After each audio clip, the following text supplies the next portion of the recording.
are. Yay! Hey, welcome to the Ms.Interpretations Show, otherwise known as Miss instead of It, Ms. it's just Miss. Well, It's just Ms.Interpretations Show. Ms.Interpretations Show. Yeah, Mi- MIS. I, oh yeah, look at that. Oh wow, that's cool. Yeah, So, there we go.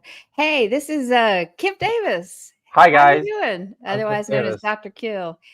Guess what? Yeah, Kipp Davis has written no. I have written at least one book. Thank you. We're, So it's 3 or 4, right?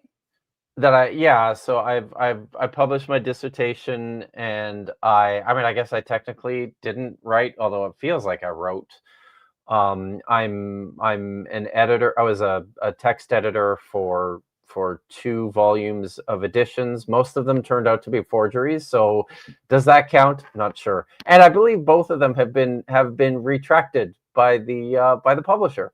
So I might Oh, be, really? yeah. So that's fun. I might be. I'm maybe one of the very few scholars who has had two books retracted.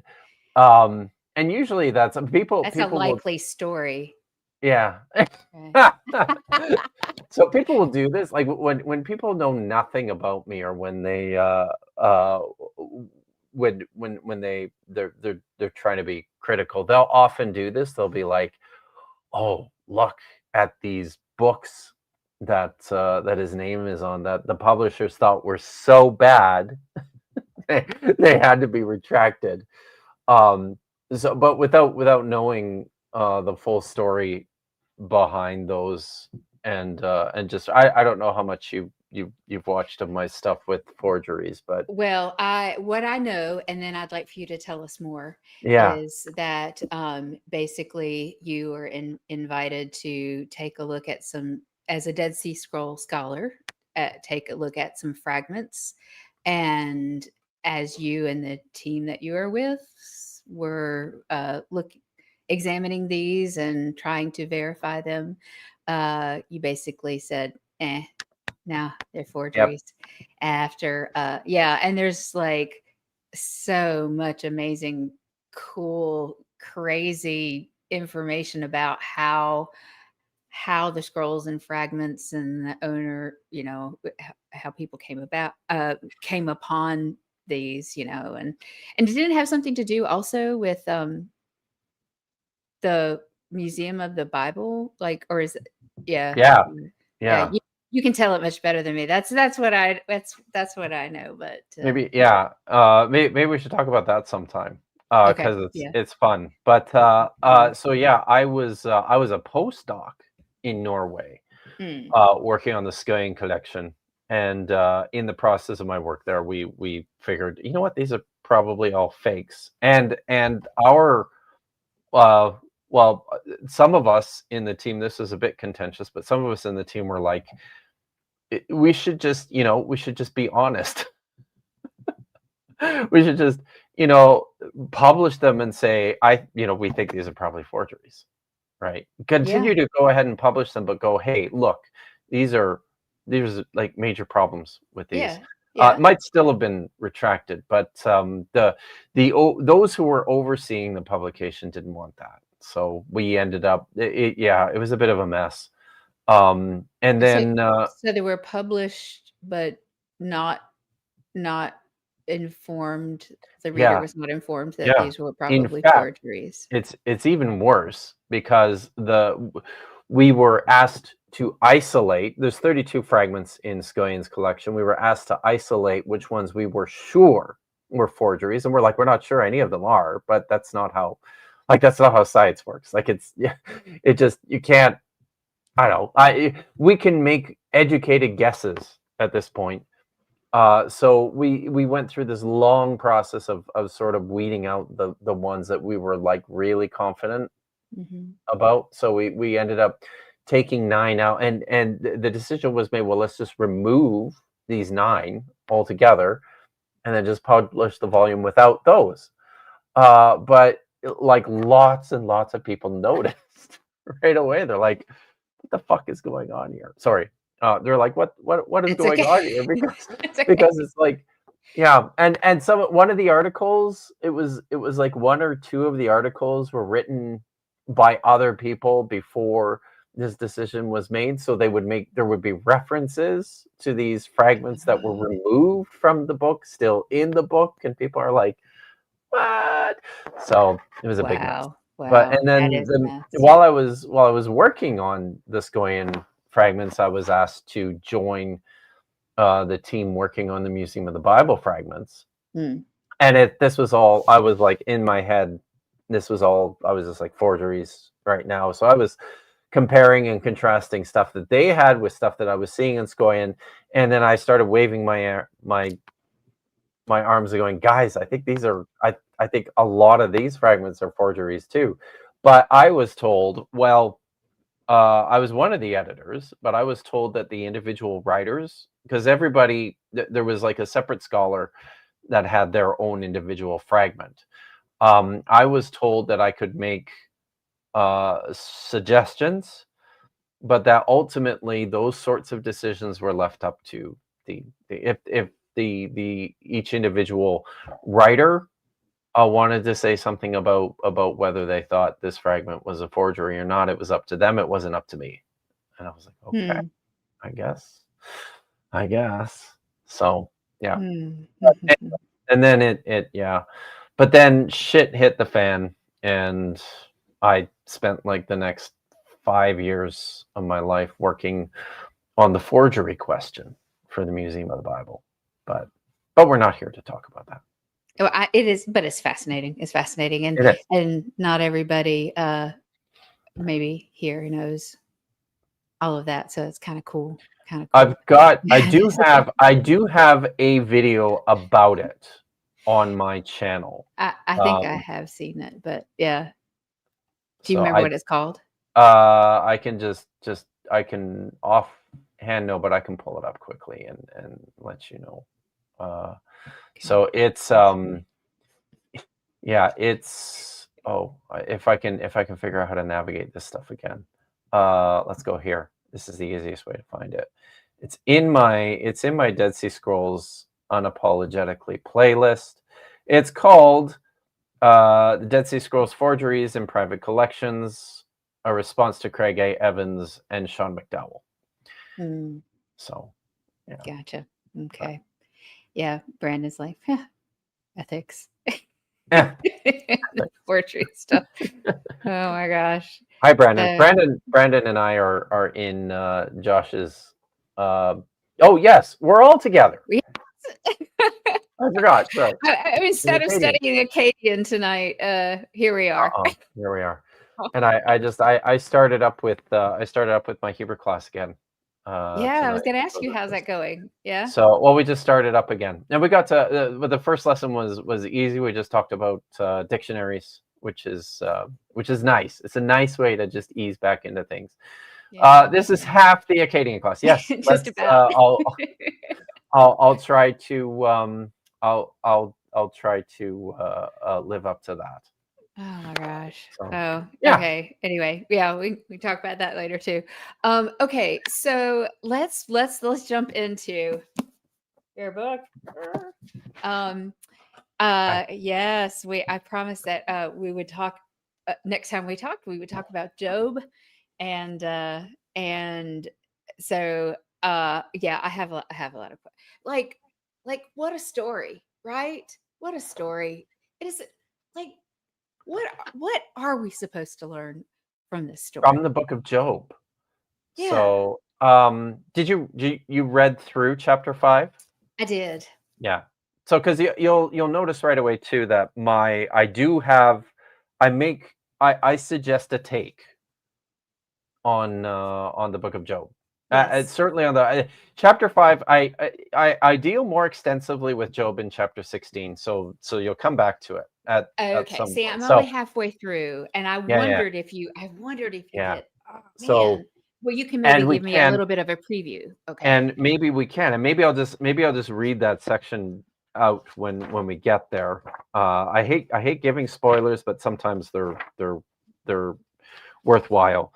But so this is The book of Job is a theodicy.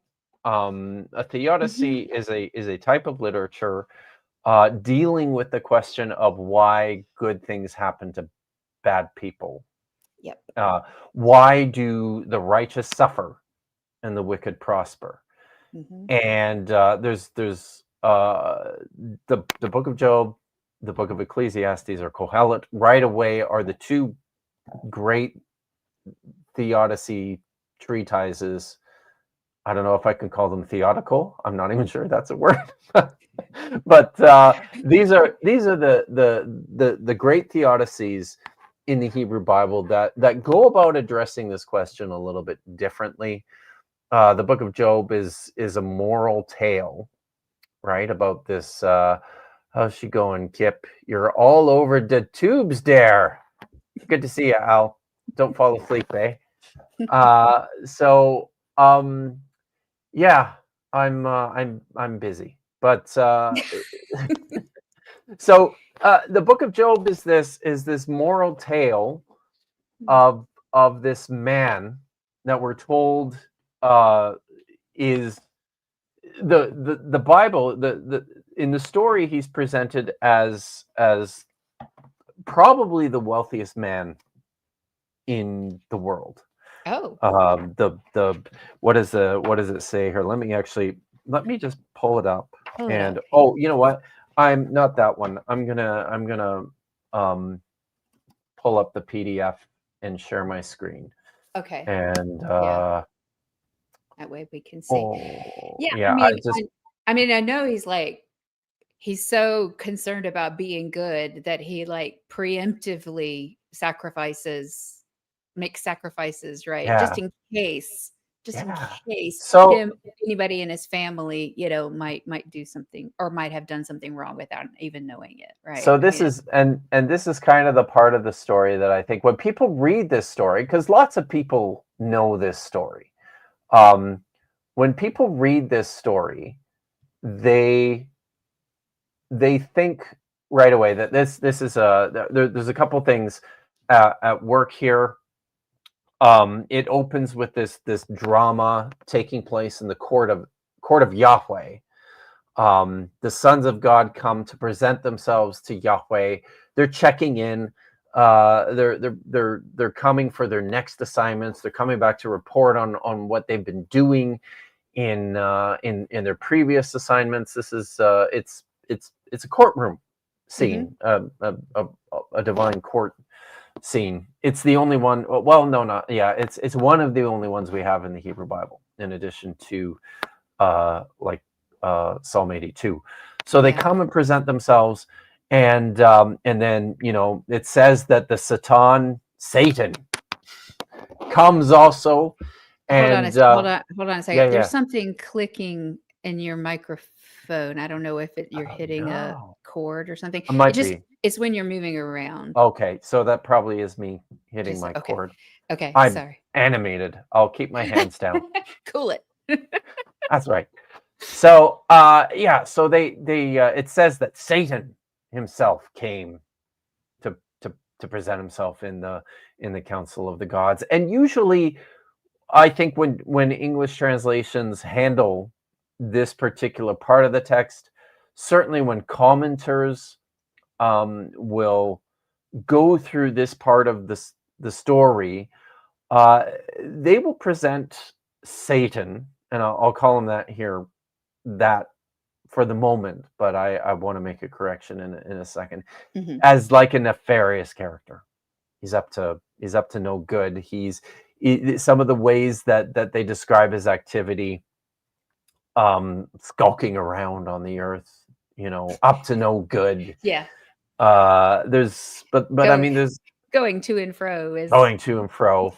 And the way this story tends to be told is that Satan, the proposition is made. Satan disbelieves that anybody can be good for goodness sake. He figures that there's this, Yahweh brings him up. Look at, I'm so proud of this man Job. He's so great. Look how great he is. Have you seen anyone like him on all the earth? Oh, he's just the best. And Satan goes, come on. You've built a hedge around him. You've protected him. It's not for nothing that he's so good. If you take all this stuff away from him, then he'll curse you to your face. Yeah. Is what we're told. And so Yahweh goes, all right, fine. Go ahead. You can do whatever you want to him, only don't kill him and don't hurt him yet. Right. Right. And this is sort of how the drama goes, and Job, loses his children are all killed in a single day. His livestock is all stolen and slaughtered in a single day, and everything wiped out in a single day. And then he returns and says, naked I came into the world, naked I will go out. Blessed be the name of Yahweh. He refuses to curse God. And then Satan comes back and he's like, well, I bet you if you hurt him, if you punished him physically, then he would change his mind. And so Yahweh's like, okay, fine, you can hurt him, but don't kill him. Great. So he's covered in these painful boils, and he ends up as this pathetic shell of a man sitting on a heap of dung, naked, just waiting to die. And his wife, his woman, comes out to him and says this to him: you've lost everything. You're just a pathetic shell of a man. Just curse God and die already. And then his friends come to sit with him and to commiserate with him. And then and this all happens in the first 2 chapters, right? And then embarks the rest of this long collection of philosophical speeches by his 3 friends and responses by Job to this question.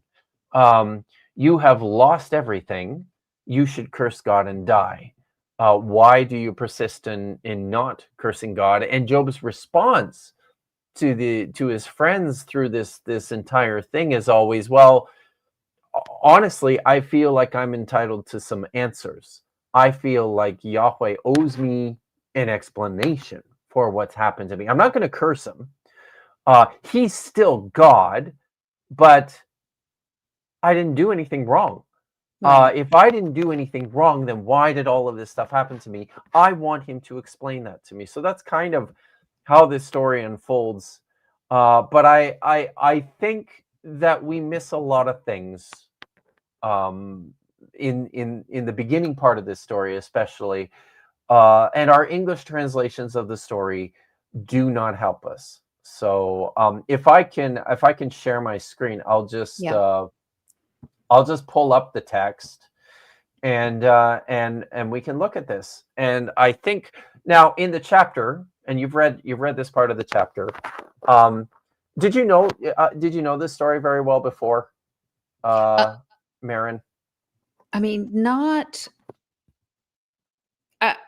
everything that you've said. I get. Were you like I surprised? remember, but Let me just ask you: Were you surprised by anything in my presentation of it?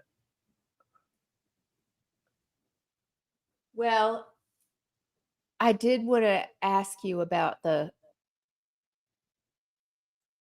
this has to do with the city and the country.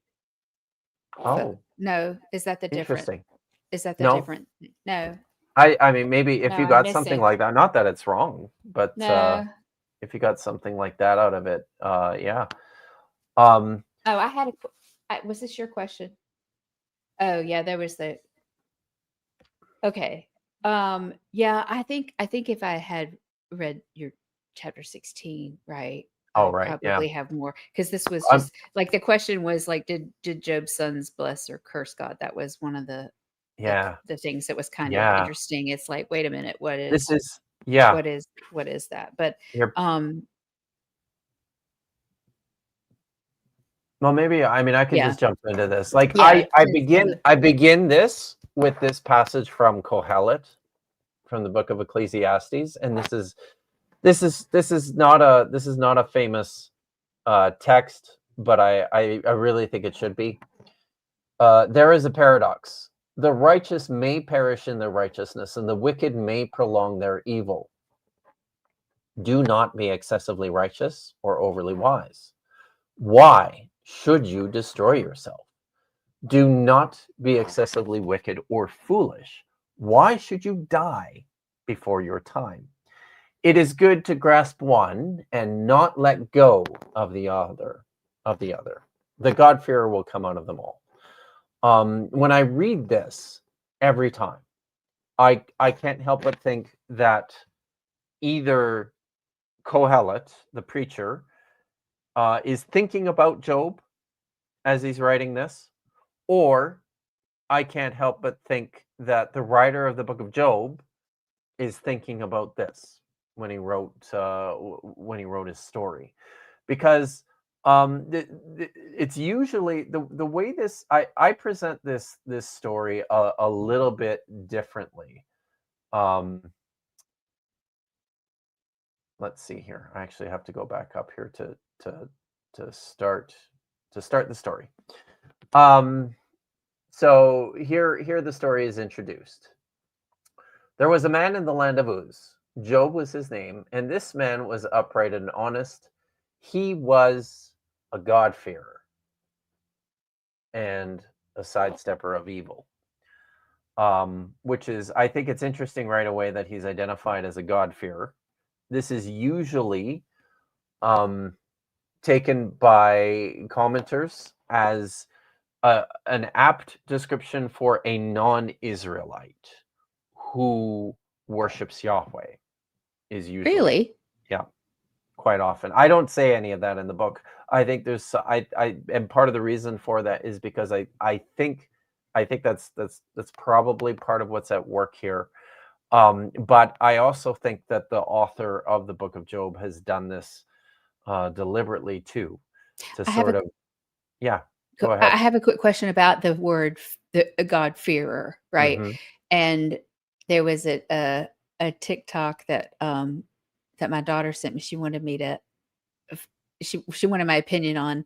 It was someone who was basically reinterpreting some words, uh, and fear of God is one of As them. they do in Yeah, TikTok. yeah.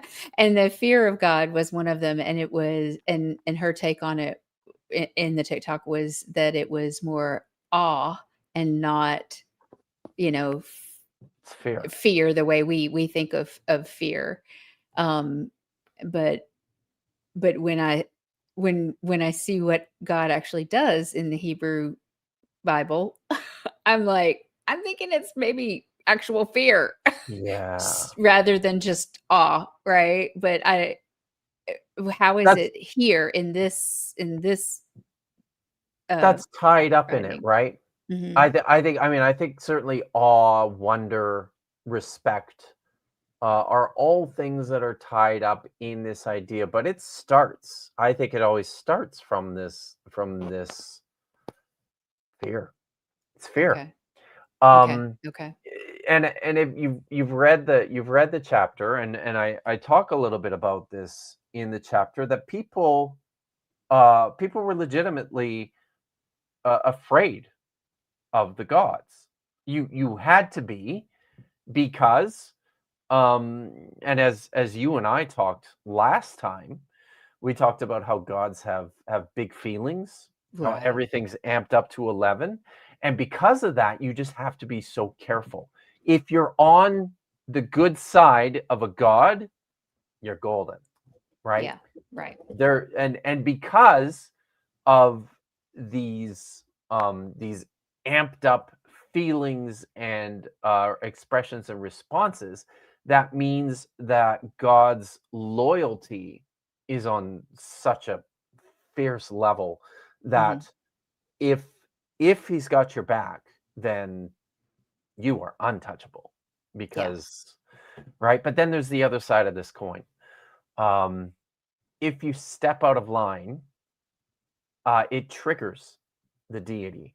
And I think I mentioned this the last time I was here. This helps to explain why, when you read the text, so often you look at a story and you're like, holy shit, that was extreme. Yeah, but a That little was a bit of an overreaction. Yeah. overreaction. Yeah, yeah. Yes, yes. Yeah. And I think the Hebrew writers, I mean, that's what they were going for Yeah. when they wrote these texts. It's great if you've seen her on. She did a Hebrew reading stream with me a few weeks back, and she'll do another one in the near future. Rabbi Hannah, the Rebel Rabbi. Mm. When she talks about the biblical text, oftentimes she'll point this out. Right? Yeah. Yeah. There are times in the Bible she talks about the flood story like this as a Mhm. mistake. This was a Right. mistake. This was just a huge overreaction, which is why, after it was all said and done, God's like, I'm never doing that again. But he threatened to That's again. right. But anyway, that's whole Yeah. nother with So, Moses. Yeah. But yeah. yeah. Well, wipe out the people of Israel, not Oh yeah. all the Not the people on whole earth, not the right? whole Yeah. planet. So, Yeah. but that, you've got these, you there, there's this depiction of Yahweh often throughout the Hebrew Bible where it just looks like he turns on a dime and loses it. And Mhm. this, I think, is deliberate on the part of the writers, and it's reflective of just the sort of anxiety that they lived with. Yeah. You were afraid of the gods. They would say, it's a healthy fear. Some people might say it's the kind of healthy fear that children have for their parents. Um, I guess depending on who your parents were. But am I still clicking? Oh, Is I'm it? just checking Oh, because okay. Al said no, but I just want to make sure every now and then. And I don't know if it's actually turned your microphone down a little bit, but Oh, okay. thinking it might be popping or something. But anyway, go ahead. I'm That's sorry. possible. I get I was really trying not loud. to distract you with that. But It's go okay. ahead. Um, so yes, people were afraid of the gods because the gods were dangerous. Yeah. Uh, and that's, they're bigger and they're stronger and they're smarter and they're more calculating than you could ever imagine. And you don't want to be on the wrong side of that because they're also filled with this determination to, Yeah. exact justice, for when they're wronged. And if But you wrong the but that's the gods, thing, isn't it, about this story is that like Job didn't do anything wrong. no, but like, what kind of a man is this? And I think that's when I wrote this chapter, that was really what I wanted to explore, was Mhm. what kind of a man is this? We tend to read this character as what I said here. This looks to mean that Job is especially virtuous. I suggest this echo of Psalm 25. Guard my life and rescue me. Let me not be ashamed, for I have taken refuge in you. Uprightness and honesty, let them protect me, for I have waited for you. Redeem Israel, God, from all his troubles. Um, Abraham was called a God-fearer when he dutifully followed the instructions and went through the procedures to offer his son Isaac. That's the same term that's applied to Job, right? Mm. As a burnt offering to God. You did not withhold your son, your only son, from me. God-fearers sought to be rulers in Israel. Wealthy men, men of truth, haters of exploited gain. That's Exodus 18:21. And then the preacher, Kohelet, says this about the God-fearer who achieves moderation in all things. Don't be excessively wicked or foolish. Don't be overly righteous or wise. Find moderation in all of them. So this is the kind of person that Job is, and I think it's important to think through the way I've translated this a little bit here. Job was a God-fearer who also sidestepped evil. The same word that we translate as evil can also mean calamity, disaster, trouble, harm. We tend to think of it as a moral quality, that he's avoiding evil, as in doing the wrong thing. Mm-hmm. But I think there's something, and especially when you look to, part of why the way I'm reading this here is I'm looking at how this story unfolds, look at what happens to him, and think about what this means: calamity, disaster, trouble, harm. These are all evil, right? This is Mm-hmm. the white, losing all his children in a single day, losing all his possessions in a single day, suffering uh, physical ailments and unending pain. This is all evil in the eyes of Job. So when it says that he's sidestepping evil, is he just trying to do the right thing all the time? Is that it? Is he just trying to avoid doing the wrong thing? Or is he trying to avoid disaster? Hmm. Right? Avoid So any kind of suffering when he ends up avoid being. suffering, Yeah. avoid, Yeah. and what kind of what kind of a person is this when we Hmm. think about it in those terms? Um, And I'll just read it here. Especially in the light of this picture painted of Job in the story in the following verses, Job 1:4-5, it seems most likely that this phrase is used to describe Job as a man who takes all the necessary precautions to do the right thing. He is extra careful to ensure that he never, even unintentionally, courts fate or trouble. In short, Job was a man whose life is driven to the avoidance of harm for himself and his household. But could this Hmm. also be a vice? What did it say in Ecclesiastes? Don't be excessively righteous or overly wise. Why should you destroy yourself? Could this be a vice? Don't be a goody two shoes. Don't be a goody two shoes. Or why do you take the precautions that you do? Hmm. Maybe even a better another way to think about this. One cannot help but imagine that the writer of Kohelet is nodding to Job. Why should you destroy yourself? I don't So understand that though. What the why do why like should you being destroy overly yourself? righteous would be why should you destroy yourself? Well, because in the context of what the, and I probably should have been a little bit more clear there. Thank you for pointing that out. That will be for the revised edition. Uh, I'll start You're gonna quit talking to me about your book, and I'm like, you're like, huh, you'll maybe be I a should you'll fix be a that. Maybe I should. co-author next time around. So the yeah, so within Kohelet, uh like this is what he's exploring, is this paradox. The right, it doesn't seem to always work, because we see that very, very good people, very virtuous people do suffer, Okay. and Yeah. very, very wicked people do prosper. Hmm. So, I mean, I think what he's saying here is it just doesn't make any sense to be Yeah. consumed by your commitment to righteousness, because in the end it just doesn't really make any difference, does it? Well, Really? well, maybe it has to do with Holly's question. Oh, sorry, I took my eyes off the. No, no, no. I just wanted to. Since there was a belief that gods were more than kings, was there an expectation of amplified emotions in gods? I think so. I absolutely think so. So, and that I think, And it's the whim part as well, right? I mean, yeah, that's the but it's the that's impulsiveness. yeah, but I mean to explain why bad, right? Like this theodicy, right? Why Yeah, bad things can happen to good people. Um and we'll get to this, I'm sure, but it's a bit, but we haven't really talked yet about and how yeah.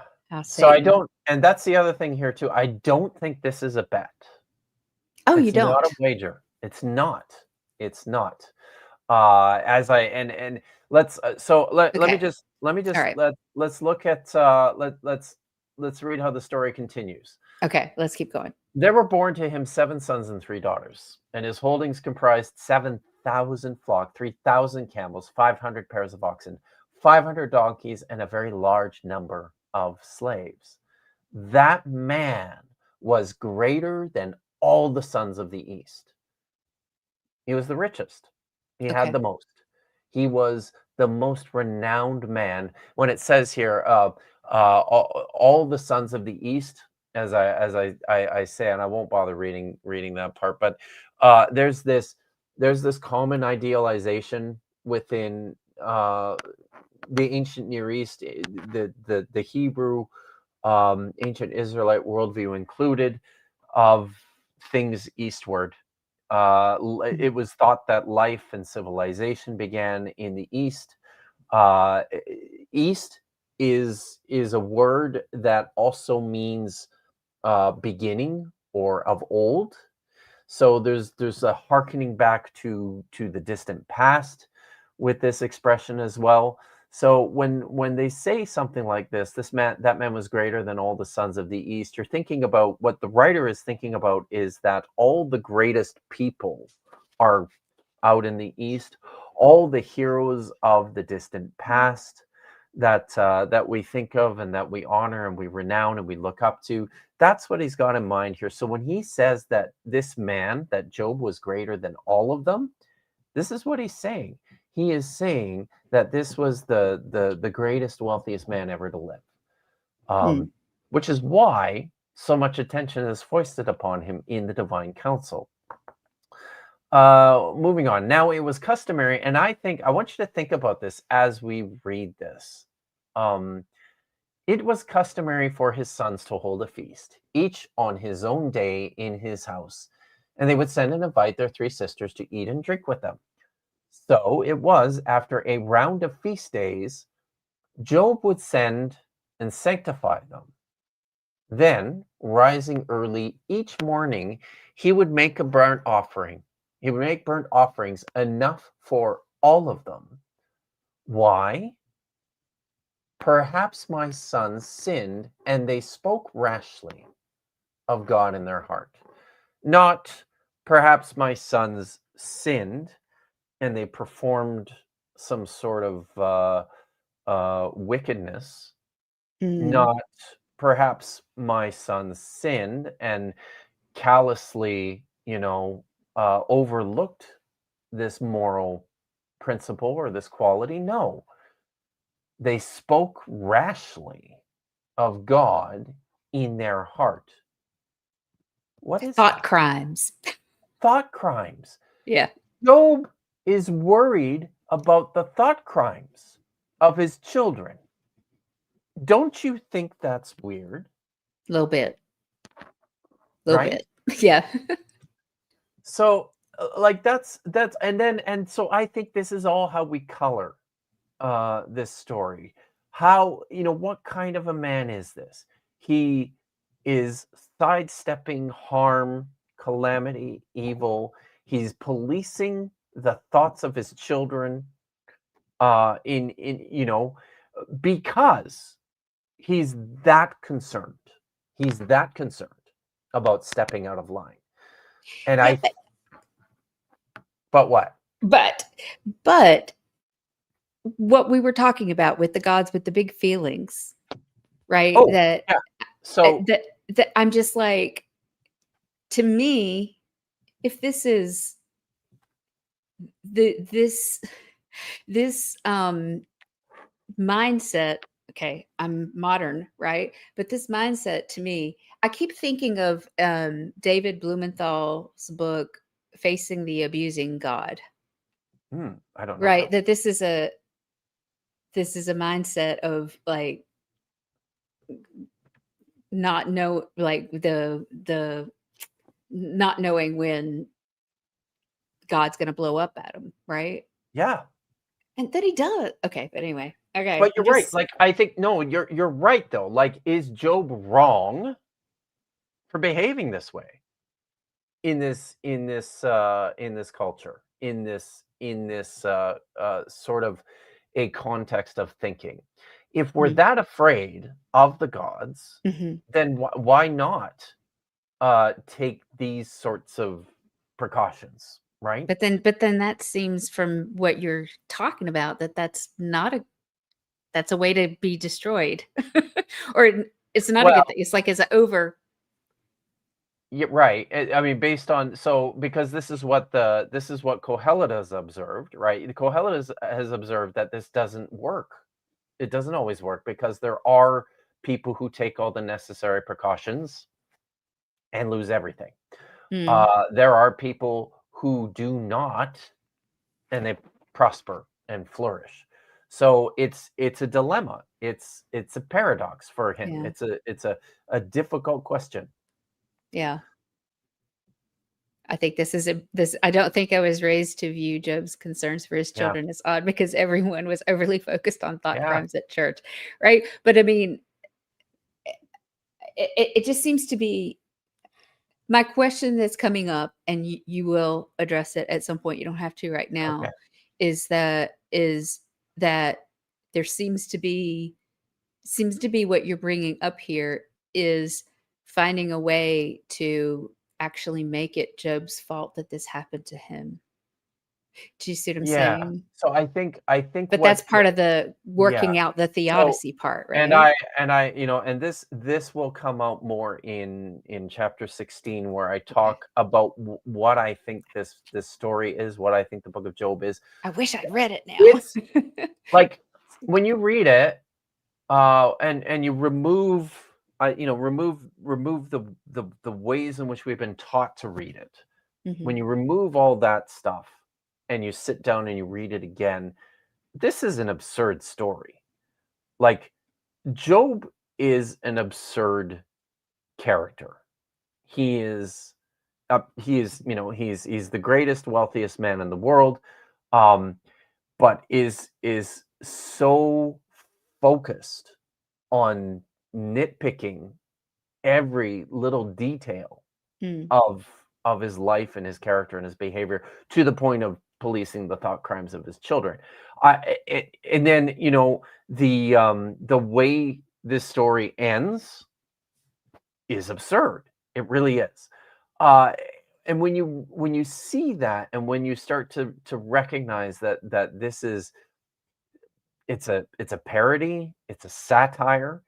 I think a lot of this stuff you're supposed to read with your tongue firmly planted in your cheek. This probably, I don't, who knows if they ever did, but this probably would have made great theater, Mm. because it would have given the actors a chance to melodramatize the shit out of this, Yep. right? So, Yep. if you seek to avoid God's will or wrath, you end up drawing it to you. Is that what you're saying, Dr. Kipp? Uh, I think for the writer, for this writer, I think I think that's the point, is that it just doesn't matter. But I also think too that that he's probably pointing to Job and going, look at this ridiculous man. And don't you it doesn't pay to be like this. Um, Right. but also, have you ever seen anyone like this? Like anybody this obsessed about doing the right thing? Come on. Let's let's get real here. So that's Uh, the character part that you're talking about. Okay, so yeah. I have to ask you if you've ever seen the Neil Simon play God's Favorite. No, I haven't. It is a Job story Oh, in really? yeah, set in, Brooklyn or Oh, wow. Long Island. I think it's Long Island. Um, Okay. I, I was in that play as the wife of the Job character. Oh, In wow. in that once, yeah. Yeah, Excellent. it was an interesting take on this story, but anyway, if y'all get a chance to Very see fun. it, yeah, go see it, but, yeah. Um, okay, So so one we'll have to get to that. ending part then. Maybe, and this is something that I think you were probably raising a question about, and this is something we need to talk about, is what's lost in translation in this book, right? And right away, I point to this expression here. Perhaps my son sinned, and they blessed, and they sorry. Is that, yeah, and they And spoke spoke rashly. They rashly. spoke rashly of God in their heart. That's not what the text says. That's not what the word is. The sentence quite literally reads, "Perhaps my son sinned, and they blessed God in their heart." Right? Translators, I'll just read this. Translators are this is everyone is saying this. Translators are universal in their handling of this verse, and a handful of others, and I'll point those out as we go, to follow in their rendering of this word, barak, meaning to bless, as they cursed God in their heart, or spoke rashly of God in their heart. It is commonly explained that this is a euphemism provided by an especially cautious writer to ensure that there was no hint of impropriety on both his part and for the reader, that we might speak rashly of God in our heart. That's the other part of this story that I really think is important, is I think there's a meta-narrative level to this.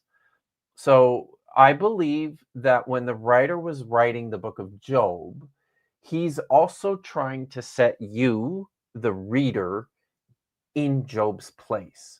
So there are little things that he's doing. This is one of them.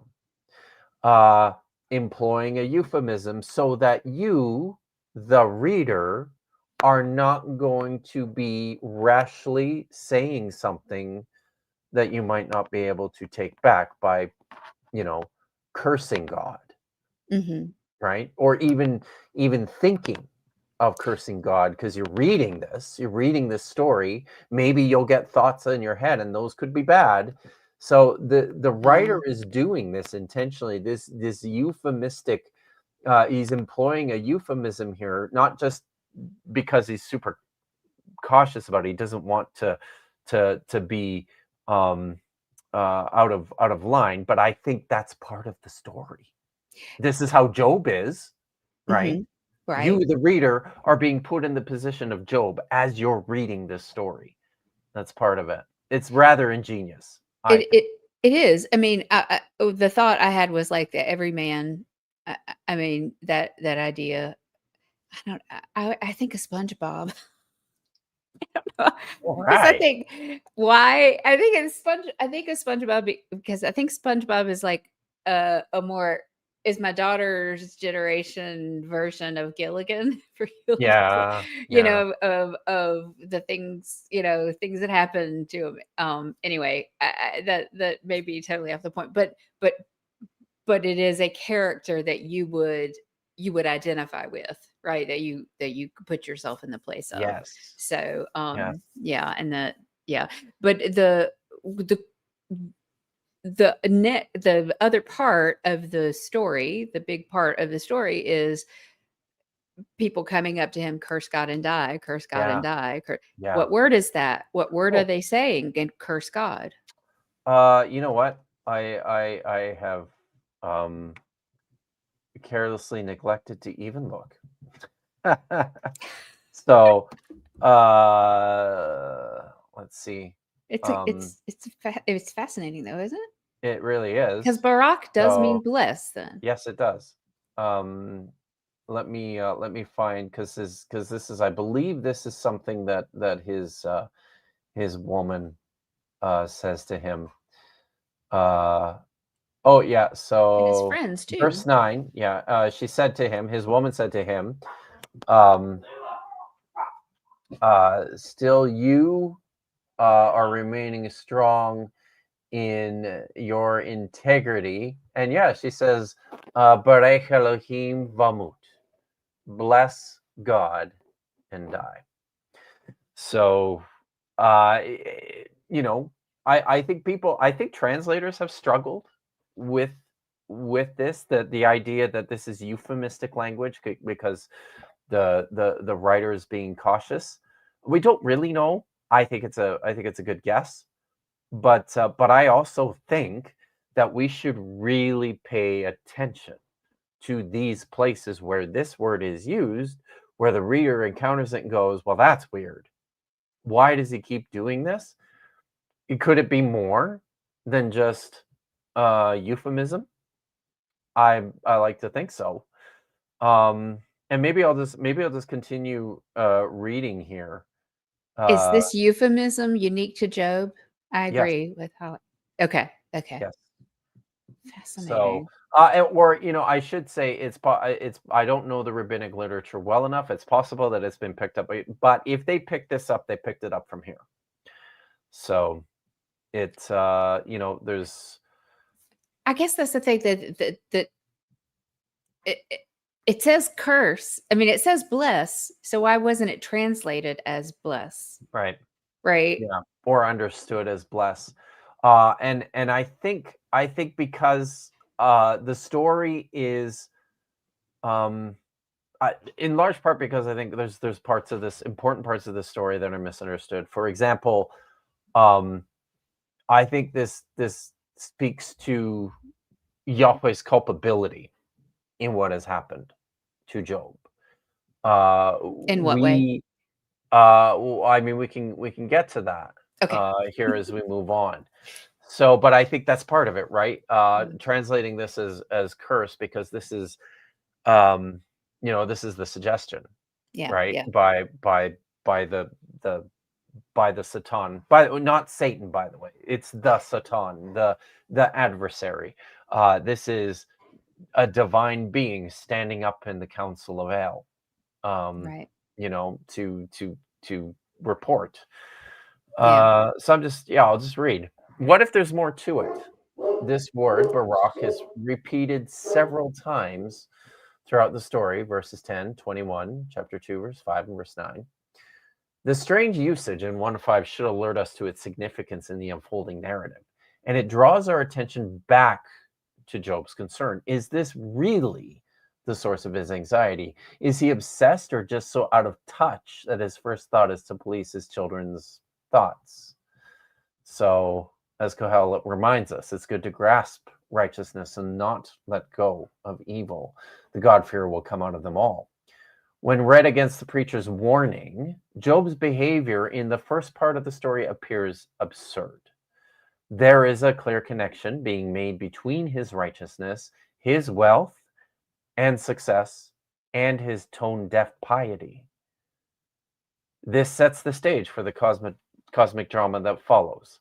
So we're introduced to Job, and then we're told that it was the day that the sons of God came to present themselves before Yahweh, and the Satan, the adversary, the opponent, also entered into their company. Then Yahweh said to Satan, to the Satan, where have you been? And the Satan answered Yahweh and said, from roaming the earth and walking about in it. So this is the divine assembly, where all the gods are gathered to present themselves before Yahweh, to provide a report of what they've been doing, to receive instructions on what they ought to be doing next. And then we're told that the Satan has entered their company as well. This figure, I'm just in the middle of the next paragraph here, is not the embodiment of evil more commonly known from the New Testament and from early Jewish writing. The word Satan means accuser, and it is used sparingly in the Hebrew Bible for any divine being who is working as an agent of God in obstructing humanity. And you think about the other place. There's two other places where this word is used that we're most familiar. There's a few places, but 3 places. Sorry, but the other ones are in. Well, I mentioned them right here. Genesis. I mean, 2. No. In Numbers. Oh no. Numbers chapter 22. The angel of Yahweh obstructed the way of Balaam as a Satan, a Satan, an adversary. So in Zechariah 3, a cosmic agent by the same title, the Satan, stands in the court of Yahweh to petition against Joshua the high priest. So they're like a court functionary, right? They're the ones they're the accuser. They're like a plaintiff in a civil dispute, or a crown prosecutor, or you guys, that's what we have up here. For you guys, like a district attorney.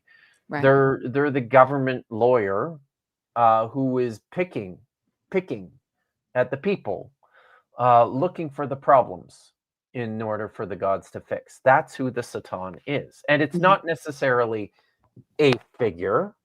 It's just a divine being from the council of El, from the court of divine beings, who happens to have takes on this role.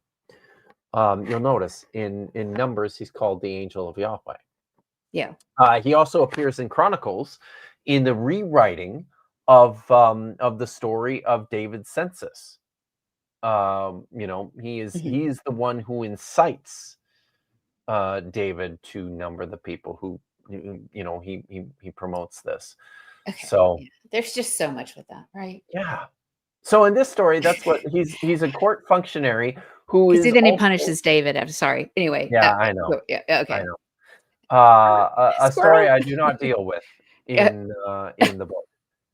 So he's a court functionary who also does the business of the gods. He is one of them.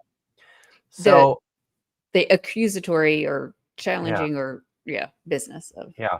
One could say that in Psalm 22, which we talked about last time, Psalm 82, sorry, when we talked about last time, 82. when the divine being who I identified as Yahweh stands up in the court of El and yells at everybody, you guys are being, he is behaving like a Satan, an accuser, right? Yeah. So, but now look at the Satan's response to the question of his whereabouts. It's often read as a nefarious turn, and here I quite often in the book use John MacArthur, may he rot in piss, as a foil for things that I've written. But this is how he puts it. As the prince of this world, the ruler of demons, the earth is his domain, and he prowls like a roaring lion, seeking whom he may devour. So he's up to no good, right? Right. That's how we tend to think about this often when like he's skulking about on the earth. But that's a Hellenistic read. That's a Greco-Roman, what is Zoroastrianism kind of, right? That there's this, right? That's how. But Jesus even said, get behind me, Satan, and that kind of thing. Yes. Yeah. But it was a worldview change, different than this. At that point, too, I think it's fair to question, and I do not have the answer to this because I just don't read the New Testament, but I mean, maybe can we raise the question about Jesus's temptation in the desert? Is the Satan like the embodiment of evil in that story, or is he still a court functionary in the court of Yahweh? Is this the same kind of a test that Jesus undergoes as what we see happening with Job? Right. I don't know. Right. Okay. So what I'm referring to, you're right. I think that it is the Satan. It is an accuser type of personality. It's not evil Satan as we have come to know. But then there's the idea of the battle of good and evil. That's is still in the perception, but it's not necessarily that personified in the figure of Satan as we know it today. But yes. So even so, I can't remember which scripture that is, when I was thinking when Jesus said, "Get behind me, Satan," but it was that's the temptation kind of thing. Yeah, that's the temptation. Okay. I thought it was when one of his disciples said something to him. Okay, but anyway, Oh, maybe he said that to Peter. Somebody who knows that particular book better than I do can help us out. So, Stop bringing up the New Testament. No, yeah. but you did it first. It's right there on the Were you screen. gonna this question from Brandon Runyon? Yeah. Is there reason to believe the Gentiles were the intended audience? I'm thinking about the Israelites in exile among the Persians. Yeah, potentially. And this is like it's an international story, right? Even though Yahweh is the chief God, Job is not an Israelite. He's the greatest of all the sons of the East. He's out there in the fabled distant East. So okay, yeah, Brandon says he thinks he was rebuking Peter. Yeah, I was thinking Probably. that too, because Yeah, Peter is like, "Why don't we go and do all this stuff?" yeah, And I can't remember what it was exactly, right. but yeah. Thank you. Yeah. More of an inquisitor. He's not always accusing or prosecuting, but it's more like he's testing. Yeah, Yeah. yeah, I think that's right. Yeah. And Um, that's what he's doing when he's tempting Jesus as yeah, well. So yeah. yeah. Yeah, that's So, true. but here I think this is really important, and this is also something that's missed in translation. The word I have translated as walking about is also used of other divine encounters. It is the same word that appears in Genesis 3, verse 8, of Yahweh, God, walking about in the Garden of Eden, or of Enoch in Genesis 5, 22 to 24, who walked about with the gods and then he disappeared. So we should not read from this anything insidious about the Satan's presence on the earth. He's just doing as the gods do. He's Yeah. doing his job. The form of the verb used here, Hebrew students, it's the hitpael. Oftentimes, the hitpael can be used as an expression of something that's customary, a repeated pattern of behavior. He's doing as he always does. He's just doing his job, which appears to involve checking up on the affairs of men. So I actually did. This was after I wrote the book, but I did a stream, maybe 2 months ago, right? And I talked a little bit about this. I actually about this verb hit halak is the verb itself, the hit pile of halak, which means to walk around. When I checked all the occurrences in the Hebrew Bible of this particular verb, it's really interesting because it doesn't appear very often. And where it does appear, it's like something like 70% or 80% of the occurrences are used of divine beings. It's something that they do. Oh. Yeah. So it's used of God, it's used of the Satan, it's used of like angels, it's used of divine figures. So that's really significant, I think, here. Gotcha. So, but let's look at how this story continues. Yahweh then said to the Satan, "Have you set your heart on my slave Job?" Something I want to notice you to notice right away is that Yahweh is the one who introduces Job to this council meeting. He brings him up and he asks the question. He's not, remember how I presented this earlier? Look at my boy. Look at Job. He's so great. He's so awesome. No. He's called a council meeting. Everybody showed up. The Satan is there. And the very first thing he says to him, he's like, or I should say the second thing, when he says, "Where have you been?" He says, I've been doing my job. He goes, "Okay, you've been doing your job. Have you thought about Job? What have you thought about Job?" Like, we don't know.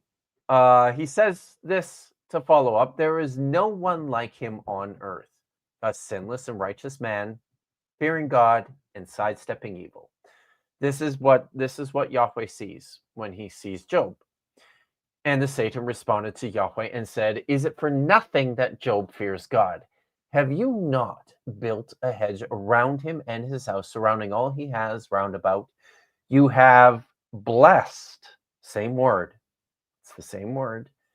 You have blessed the work of his hands to the point that his livestock, and this is literally how it reads in the Hebrew, his livestock has burst the seams of the earth. He has so many possessions that the entire earth cannot hold them. But now, perhaps you stretch out your hand and ruin all that he has. He answers, he ends here, and this is not a proper question, but I have posed it as one because I want to draw out. Most English translations will say that stretch out your hand and ruin all he has, then he will curse you to your face. It really says, perhaps stretch out your hand and ruin all that he has. He will bless you to your face.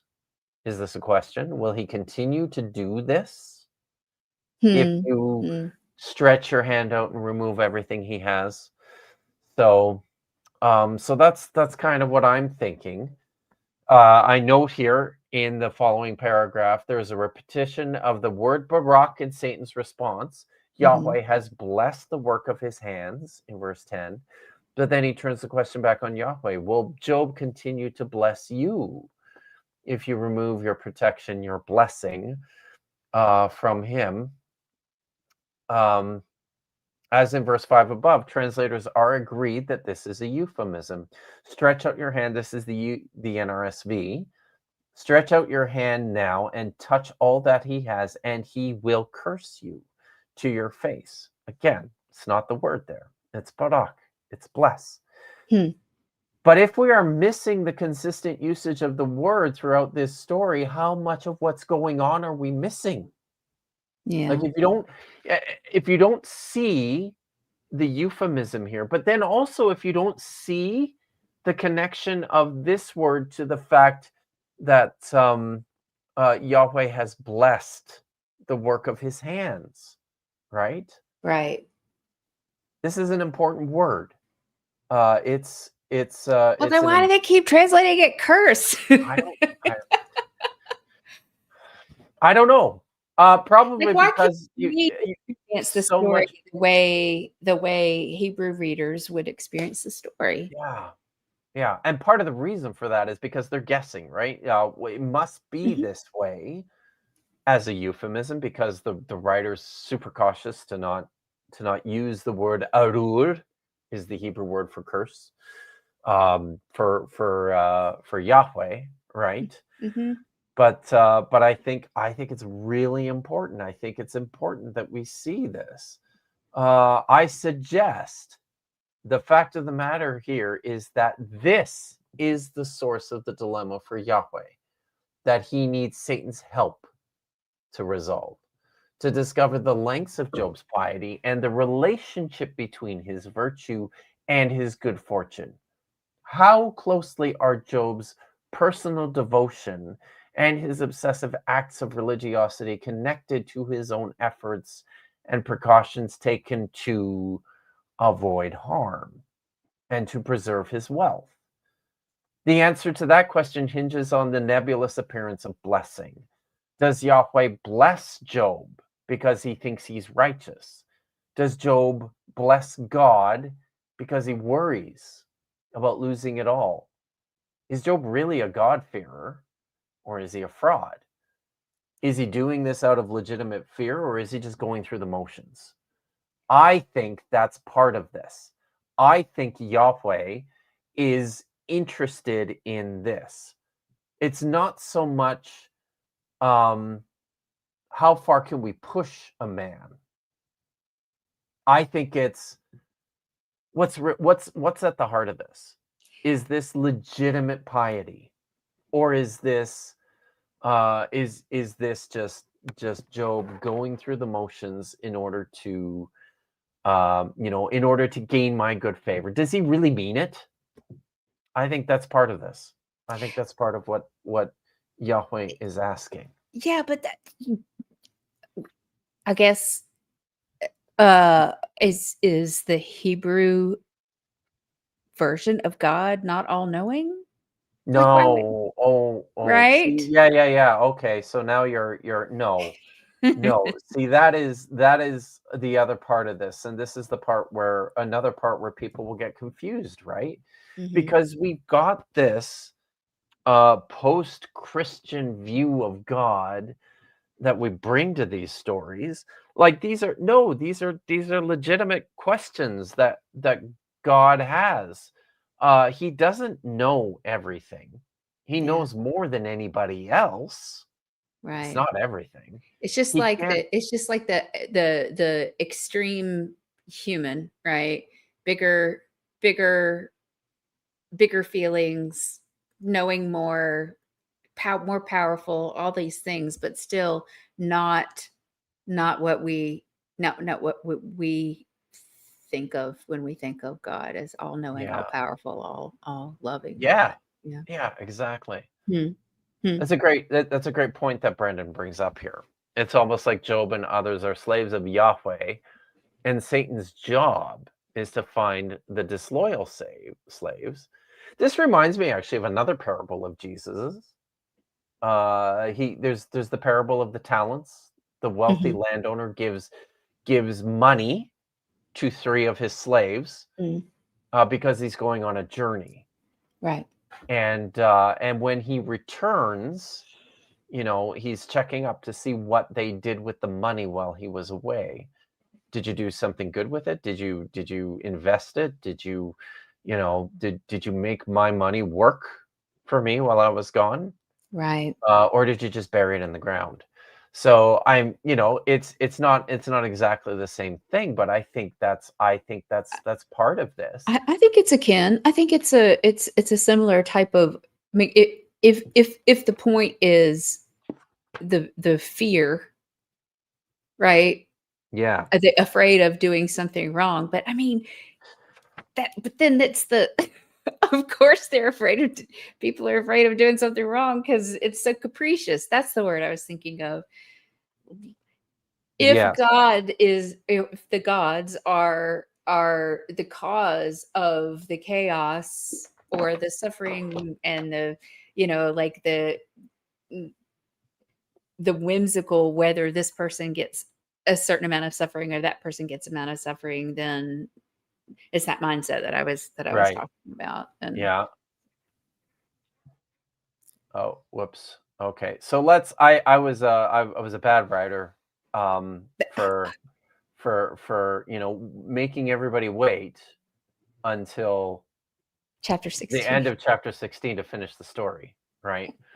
Of I Job. actually looked through the table of contents. I'm like, did he talk about Job again? But I didn't look it up in the index, Oh, which I yeah, should have yeah. looked it up in No, the no. index. But oh well. The Okay, the you tell contents are us. the Talk to contents are brief and opaque.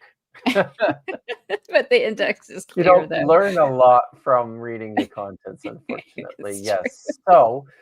So I continue here in chapter 16, talking about this story, right? Mhm.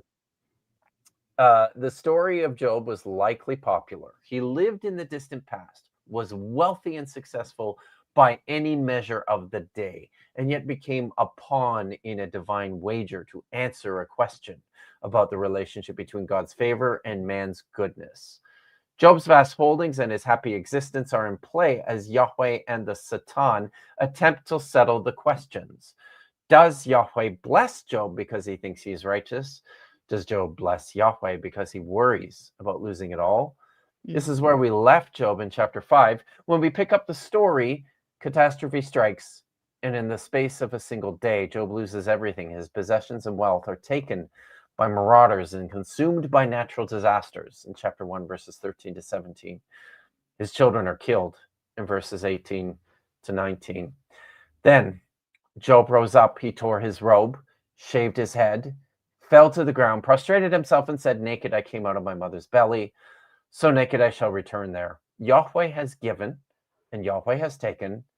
The name of Yahweh is blessed. Again. It means something different now after this whole Yeah. discussion, See doesn't how it? flexible? Yeah. It hits different. Yeah. So upon this response, the gods are dissatisfied. Job is inflicted with painful sores all over his body.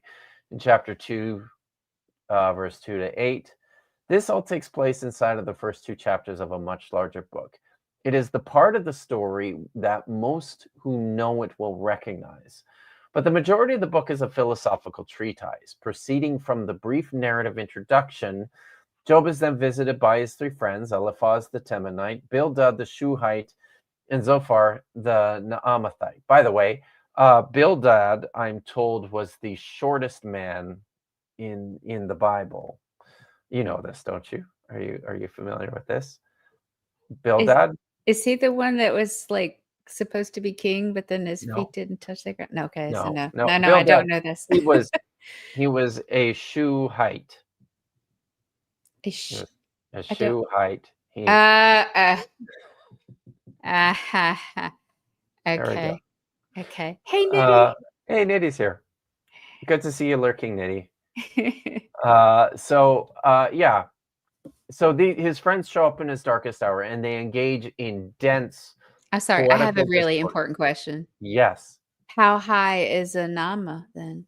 I have no idea. A Naamathite. What is a Nama? A Naama. Okay, A sorry. Naamathi. And I don't know how tall a Temani is either. Okay. But yeah. No, it's okay. just Sorry. Go ahead. These are the kind of jokes These are important questions that we told in our evangelical church spaces. This is a famous one.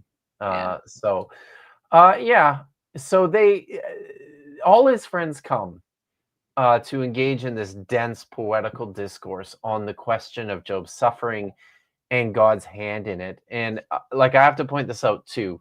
The hardest Hebrew you will ever, well, maybe not ever, but some of the hardest Hebrew you'll ever read is here in Job chapters 4 through 38. It's very difficult. Half the words are like hapax legomena, which means they only occur once. So lots and lots of guessing at the translation. The Septuagint version of Job is ridiculous. Clearly, the translator couldn't read it because the Hebrew was so hard. So he just made shit up as he went. He just skipped huge sections of the book as he was translating it because it's so hard. It's so crazy. So it follows this logical progression of speeches I have listed here, and the point at this point of the book is exploring this question, right? Why do bad things happen to good people? Job is supposedly this good person. He's done everything right, and yet he has courted disaster. But they're answering Job through the proverbial wisdom of the day. Within this ancient worldview, it was widely understood, mostly by people who had the time to think about such things. It was widely understood that if you were very, very good, then good things would follow. So if you never lied, and if you always offered all the right sacrifices on the right feast days, if you always took the necessary precautions in your own moral life, then you would be successful. Successful in your day-to-day, successful in your business, successful in your personal life. So this is the term that scholars use to describe this is an ethic of reciprocity, which basically means you reap what you sow. You do good things will happen to you. You do bad things, and you will suffer poor consequences as a result of this. This is what we read, all through the book of Proverbs. It's just a collection of the wisdom of the day. That's the message. Be good and you'll be successful. Don't do bad things, otherwise you will suffer. And people saw that this doesn't always work. I was gonna They say were that's not true. they were troubled by it. Yeah, They were yeah, troubled by it. And that's yeah. how you end up with this in the book of Job. And so this is how these speeches go. Mhm. His friends will talk to him employing these axioms, employing these tropes that they know through the way that they've been brought up. Yeah. So here, chapter 4, I give you a couple of samplings, right? Mhm. Now remember, whatever innocent man has perished, where have understanding men been destroyed? As I see it, those who are plowing iniquity, planting harm shall harvest the same.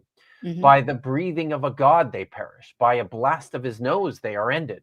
Roaring of a lion, sound of a lion. The teeth of lions are broken. A lion perishes without prey, and the sons of a lion are scattered. So those who are wicked will suffer consequences for their actions. There's a whole bunch of texts there that show that. Mhm. But God rewards the righteous. If you are pure and upright, see now, wake yourself up. Job, you must have done something wrong. He will restore your place of integrity. Just fess up to it, Job. But for Job, all he wants to do is to pitch his case before Yahweh. If he's Mhm. truly innocent, then God will vindicate him. As for me, I would seek out El, using the proper word here, the proper name for the high God in Israel. And before God, I would set my word. So he resists the advice of his friends because he knows he's innocent, and he knows that God knows he is innocent. He says, he knows my way. He tests me. I shall come out like gold. In his footstep, my own foot is planted. His way I have kept and not wavered. Commandments of his lips I have not withdrawn. Within my own precepts I have hidden the words of his mouth. Chapter 23, verses 10 to 12. Why should he beg before God when they both know this? Job lashes out without reserve against Yahweh for what he understandably sees as a gross miscarriage of justice and completely out of tune with the way of the world.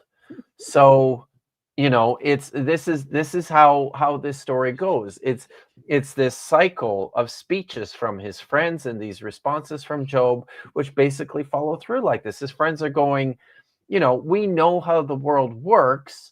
We know that people suffer terrible things when they step out of line, when they've wronged the gods in some way. There must be something that you've done that you're being punished for. So you better examine yourself, fess up to it, figure this out, and you will be restored. And Job's Yeah. response to this is always I'm no, innocent. I Yeah. am innocent, and Mhm. I would like to talk to the manager. I'll speak to the manager. Yeah, no, that's Right? great. Okay, I need So to do it one more little side thing here yeah. because I have seen El, Yahweh, and now Shaddai. And we talked last Wow. week about all the Yeah. difference. But what's happening here in this story with all of these different names? What is they're not the different gods in this part. Well, Yeah, no, yeah. we don't know. So here's the thing, too, right? It's been suggested that that the Book of Job developed in parts over time. So a lot of these speeches Oh, may be quite a bit older and may reflect on this ancient view of the divine council, right? okay, yeah. Because I So was gonna ask you at the beginning, because like, yeah. Yahweh is the head of the divine council. I'm like, well, it used to Well, be El, yeah, and now right. that's different, right? And this look you look yeah, it's like here when he's speaking he self-identifies. Shall a malcontent argue with Shaddai? Whoever rebukes a god must respond. I love and this is just such a great line Yeah. at the beginning of 38. Who has darkened my counsel with words? but no knowledge. So, and so look at how Job responds here. See here, I am tiny. What answer of mine will satisfy you? I slap my hand over my mouth. Once I have spoken, but I will not respond. Twice, but will not continue. So Yahweh answers Job from the storm. Here now, hike up your skirts like a man. I will interrogate you, and you will answer me. Oh, I am on the wrong thing here. Would you, in fact, impugn my justice? Do you dare condemn me as if in the right? Have you an arm like a god? Can you thunder with a sound like his voice? So finally, in chapter 40, after this back and forth with his friends, Job constantly telling them, I'm not interested in following your advice. I want to talk to God. I want to speak to God, and I want to get this sorted out with him because I've done nothing wrong. Finally, Yahweh shows up. And then I say in the book, in a series of petulant diatribes, Yahweh essentially reaffirms many of the observations of his friends, which is disappointing. It's disappointing. And I think this is, I honestly, like, this is part of the dilemma of this book. Yeah, because he's acting like a little petulant child as far as Yes. like, who are you to question me? Yeah. Where were you when I laid the foundations of the earth? Yeah. See all those storehouses filled with I can snow abuse in the you if I want sky? to. See, that's where I'm coming from. Yeah, right. Yeah. Go ahead. So he asserts his omnipotence and Job's inability to comprehend why such things happen. In short order, people suffer or they do not within the grand design of God, which is none of your fucking business anyways. Is this really a message meant to comfort people? Is it? Who finds comfort in this? This is my point. And I think that's not, like, people are not, this is an exploration. It's a theodicy, and it's an exploration of this question, right? Why do bad things happen to good people? Why do the wicked suffer?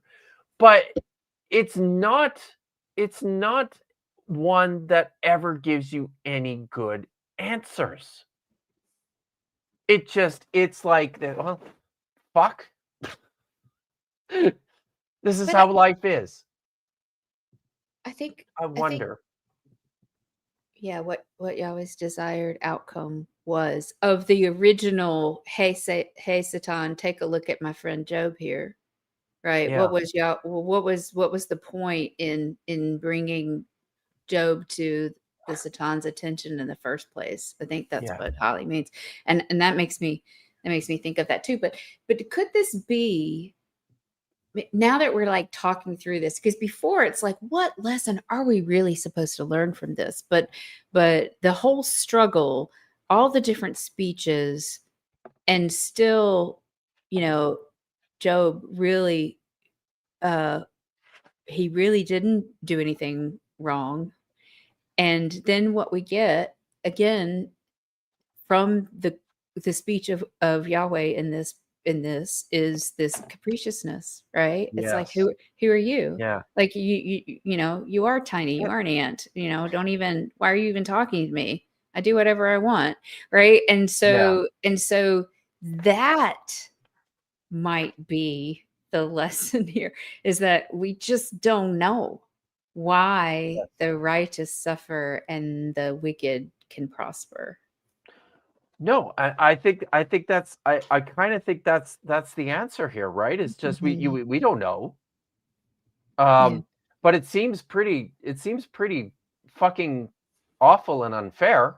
Yeah. But what are we going to do about it? Yeah. I mean, are you actually going to stand up and question God to see? But there are other places in the Bible. There's all these other places in the Bible, though, that the main characters do argue with God and change God's mind. Job wants this, right? He's seeking this out. He's asking for this. And a Jewish reading, a modern Jewish reading of this text sort of holds to the same. Damn right, I want some answers from God. Yeah. Right. Right. So now, but I think this is it's one of these things. Oftentimes when because I get objections when I talk about oftentimes you hear from Christian apologists that what separates Yahweh from the Greco-Roman gods, from the gods of the ancient Near East, is that he's not capricious, that he's not a vindictive bully. And I'm just like, have you read this story? Have you read the book? Have you read this? Yeah. Like, Yeah. what else do you call this? Right? Okay. Yes. And I've been wanting to ask you this question, but maybe we'll talk about it another time. But I just recently read the book of Amos. Oh, right? yeah. And Yeah. it's like, what the heck? Yeah. So, and this is some of this stuff too. Amos is old. Hosea and Amos are probably the two oldest. Some of First Isaiah too. The two oldest of the Hebrew Oh, prophets. Very okay. old. Oh, So, and that's fun because you're reaching back into like these early stages of development in the religion, right? mm-hmm. Which helps to explain why there's just some bullshit in there, and Some crazy ass God's going to react in some you go, really? You're gonna do you're responding? That's Yeah. okay, right? Yeah. Yeah. If you guys have not read Amos, take a look at it. It's not very Yeah. long. I actually listen No. to it because there's like YouTube channels that'll that'll read the I'll read it Bible to to you. you. Nice. Yeah. Oh, and then it's got all this like crazy background music too, because it's like go and awesome. smite all of these people, and I mean, it's just like chapter after chapter after chapter of I'm gonna destroy them, and I'm gonna destroy them, and I'm gonna destroy them, and yeah, it's kind of wild. But you're talking that there may be sections of the book of Job that are also older. Yeah. Some of the speeches, Yeah. and that maybe there's some of the That's same some of that too, perception of right? God. Yeah. This perception that Yahweh is just as capricious as all the rest of them. Maybe is in here.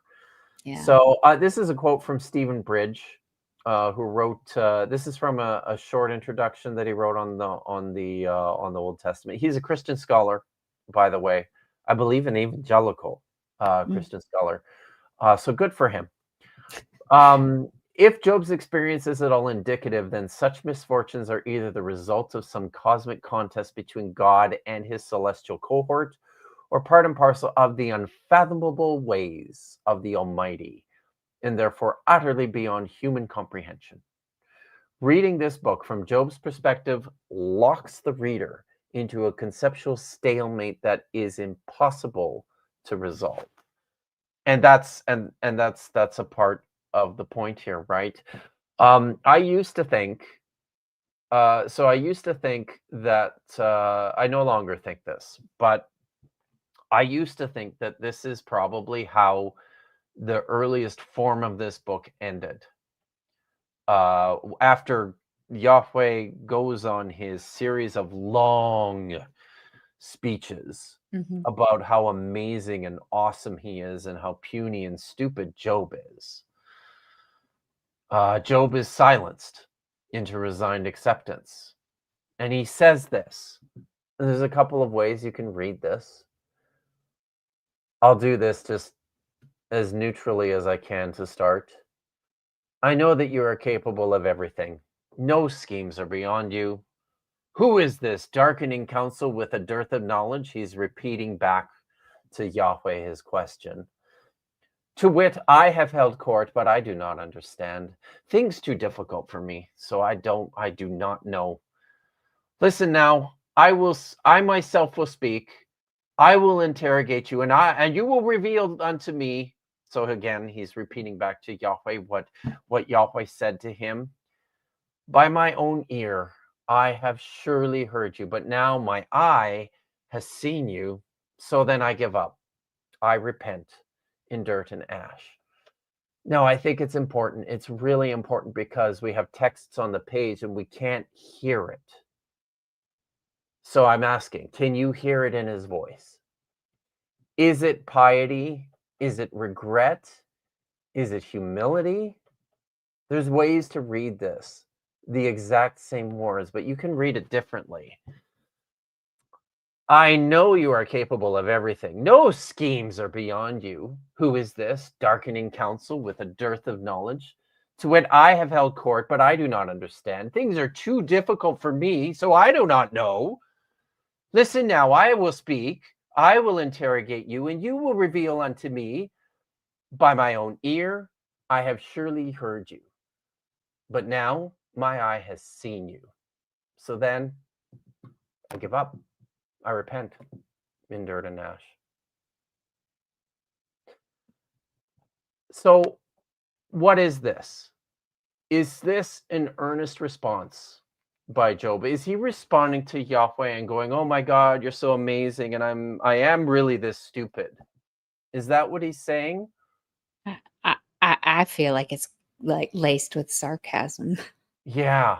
That's what but maybe that's my own Well, I mean, you're that's my you're own psyche, you're like you're a putting that into the cynical. text. Yeah. I don't know. I would say if you were my friend Maya, I would say you're a cynical bitch like me. So, but but this is and this is how I read it, and I'll just read what I wrote here. Theologians and commenters alike will tend to interpret Job's final response in this light. The Lord's speeches had stripped Job of all his pride and self-sufficiency, and all that remained was a debasing need to repent. But if you're anything like me, you will find this an unsatisfying resolution. Is that it? God just gets to flip the game board, and Job, who has been vocal, insistent, and brave in his petition for justice from a deity, he's just good with that? Color me skeptical. To be clear, we can't hear Job's voice, and without hearing him, we also can't know whether his final words here are spoken in fawning acceptance or may otherwise be just a tad sardonic. I prefer to think that this is a moment of exasperation for the abused protagonist. Called it. I called it. Yahweh sat silently through his complaints, through a fire hose of bad advice from his confused friends, now only to respond with verbal barbs as sharp and traumatizing as the corporeal ordeal he has endured. I prefer to see in Job's words defiance, a final faux contrition before Yahweh performed through clenched teeth of tongue-in-cheek resentment. The best way to shut up a blustering tyrant is to say whatever it takes to make him stop talking. Just shut the fuck up. No, I had not read this yet. So, Yeah. I say it. If I were writing this story, I would have ended it there. That would, to me, I think this is a perfect place to end the story, because it's just as unsatisfying and sarcastic as I feel like we as the readers are meant to take it. But this was not the choice of the original authors or compilers. And I mentioned to you that for a while I used to think that it ended here.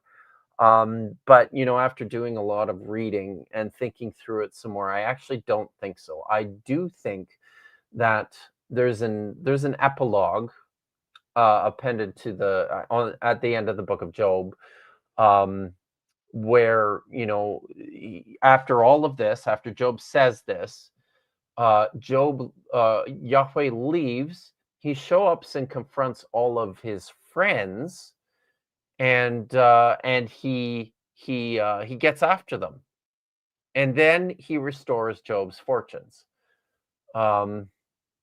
So yeah, he concludes with a tidy narrative in which Yahweh demands payment from Job's three friends. He tells them, you have to give me sacrifices now because you did not speak about me truthfully, as did my slave Job. Now that's interesting, isn't it? Because his friends, the message his friends were giving to him the entire way through is that the God would never just do this if you hadn't done something wrong. And how does he respond? They didn't speak truthfully about me. They, which is kind of shocking that he would go, yeah, I am a dick. And you didn't even know it. Right. So, because they were saying you must have done something wrong. Yeah, because God wouldn't do this otherwise. And he's like, nah, bitch. You don't know me very well, do you? And for that, pay me. So, yeah. And then he restores Job's fortunes. And it says, so Yahweh blessed, once again, the last of Job's life even more than the first. He had 14,000 flock, 6,000 camels, 1,000 pairs of oxen, and 1,000 donkeys. He had 7 sons and 3 daughters. Replacements for everything and everyone, it would seem, only with twice as much livestock and no slaves, which is kind of interesting. And commenters have actually used this as a point of noting that maybe it's because the writer actually saw that the slaves were, thought slavery bad. So when Job's fortunes were restored, it was with twice as much of everything. But after having learned his lesson, whatever that was, he's like, nah, no more slaves for me. So that's what some commenters have suggested. I don't buy that. This was something that Chuck said. Yeah, it's fair to say that God and the Satan are unconcerned with Job's slaves either. They're destroyed because they're Job's property, and it's just part of taking his property away from him. Yes. Thank you for pointing that out. That's important. Yeah. So look at this, though. Like, I mean, look at this and shake your head, because I'm like, so after all the effort of attempting to show cracks in the facade of their ethic of reciprocity, the people who wrote this book, the wise men behind this story basically turned in on themselves, doubled down, and said, yeah, this is just how it is, after all. Like, it would be tempting, and this is why for a long time I used to think that this was just a sloppy add-on to this story, that this was just a sloppy way of tying everything up. And I no longer think that. And here's why. It would be tempting to see this as a sloppy late scribal addition to a more disenchanting treatise. It's schizophrenic. But perhaps this is part of the genius of the authors. And bear with me while Explain to me.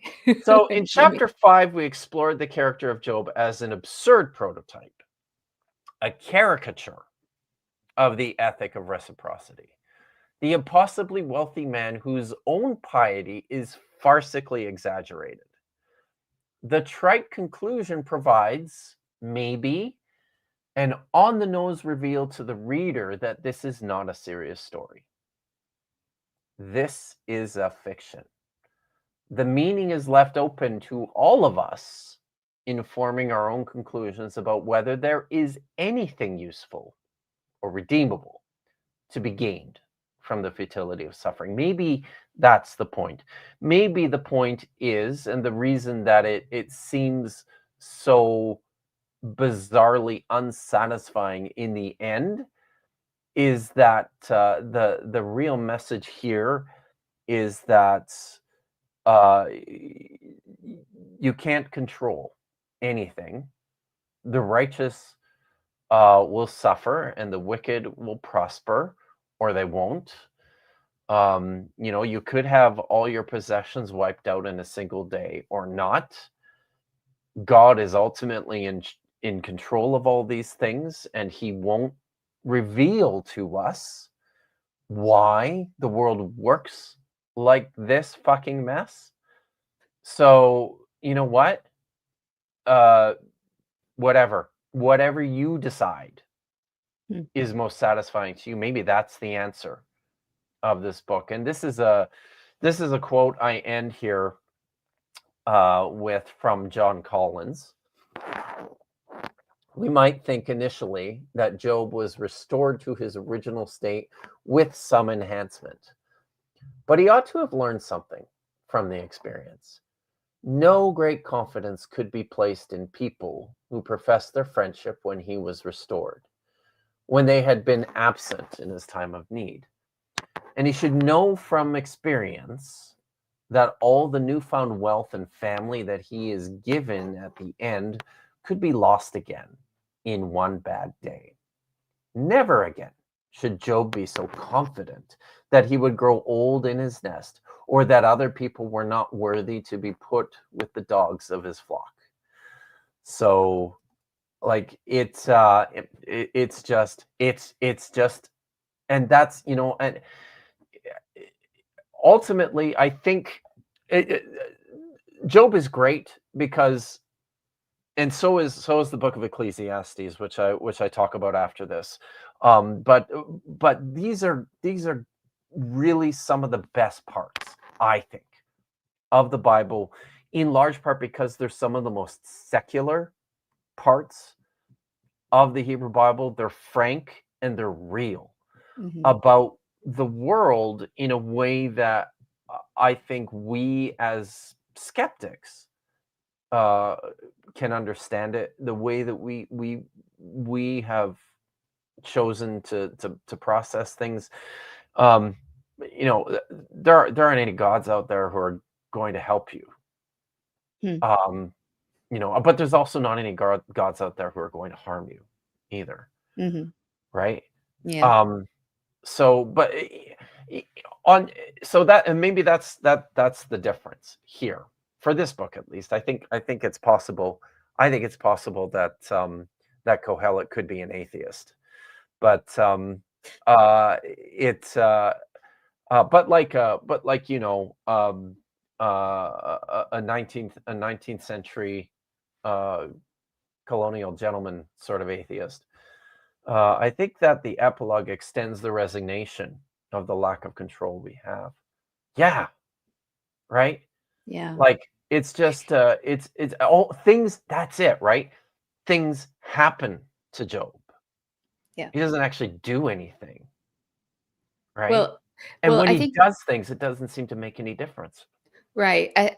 I see now more of the point that you were trying to make at the beginning of our conversation here about, you know, like being worried about the thought crimes of his kids, like trying to control and trying to, what was the phrase that you used? Not avoid The the avoidance of evil. harm. Oh, Oh, look, loot. what is that? Did you What see am that? I do? I don't even know. I don't even, what do you do to The get the last, balloons? I don't know either, because so Oh, as I, oh, the maybe last it's this. video, I don't know. Yeah, that's Oh, is it. that it? Oh, really? Yeah. Oh, does it work for me? Or I am don't I know. the one? Do you have a Mac? I do, You have but to it's turn not. it on in your FaceTime. So go to your, Okay. All yeah, right. yeah. So it must have been Before on, doing that. because in the last produced video that I made, that I published at Oh, right. And you, yeah, that's what happened, right?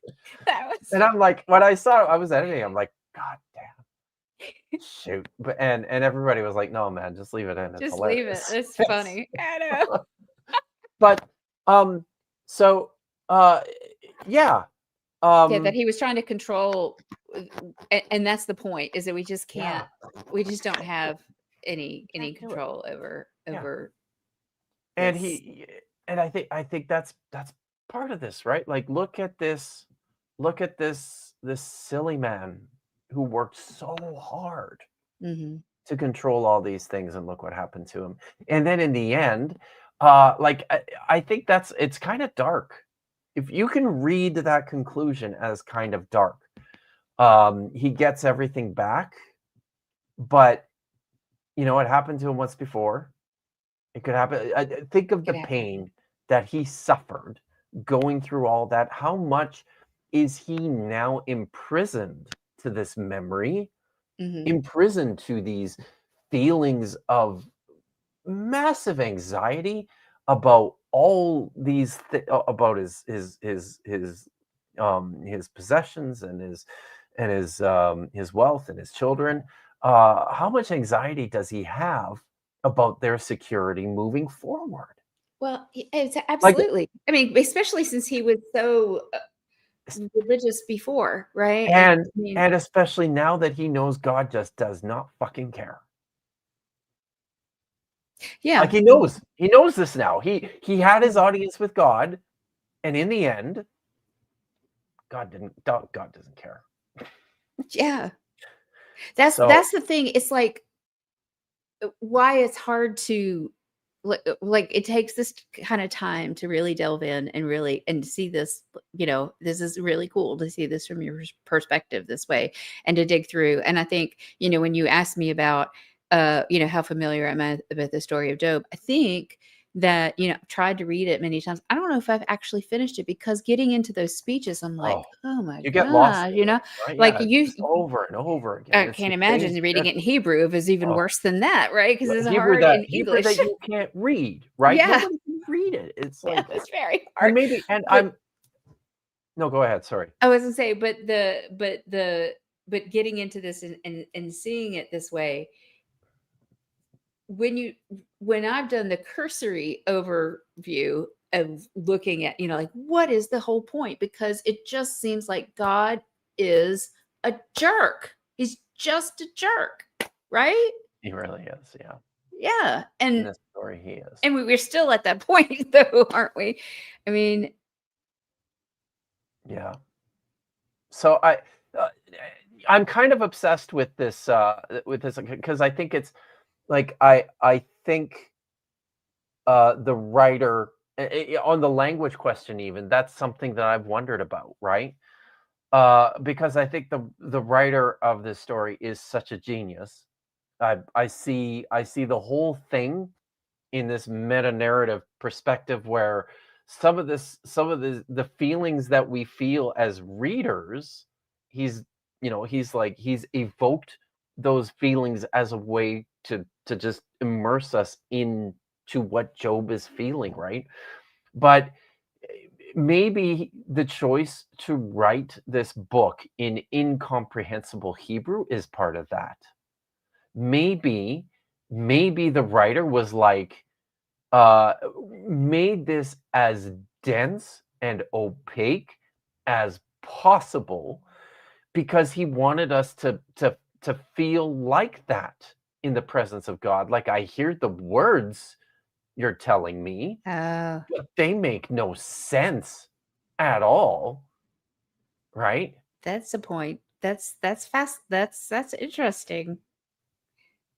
Yeah. So That the language is as difficult as the as the topic content, and, yeah, yeah, and the content and the as struggle and the with. struggle, yeah. Mhm, mhm, And just like, on every level too. Like, how fucked up is that for yeah, God to go to his friends who think they're uh they're batting for Yahweh here, right. you know? Yeah, We're Job, you we're must have done challenging. something wrong. Just repent, right? And God's like, who are you to say what you talked about me wrongly? I mean, that is crazy. Pay me Pay and me. then pay me. Yeah. Yeah. So Yeah. it's yeah, it's very cool. Job is a very cool book, for all the reasons you think so, and also now for probably some that you didn't expect. Yeah, amazing. Yeah, Yeah, Brandon, thank you. Those that draw devotional value from the story often overlook these more difficult ideas and defend God instead of what the author probably wanted to draw attention yeah, to. But there is that point, though, because we do have. Uh, okay, sorry, I just the next thing is, yeah, I've had a couple of folks piping up in the chat, that yeah, who probably don't think of the story the way we've been talking about it. But I can't remember what I was going to say. What did it probably wanted to draw? Were you thinking Defending, about defending the story? yeah, Yeah. defending God. Yeah. Defending God, yeah. Because there's the accusation, of like looking at this and like, for me saying, when I read this story, I just think God is a jerk, right? And that is, but the point that makes me say that is the point where God is saying, who are you, right? I mean, this is pretty much what he says to Job. Who are you to Nobody. to ask me, I do what I Yeah. want. I do what I want. I do what I want. Yeah. And but then I have,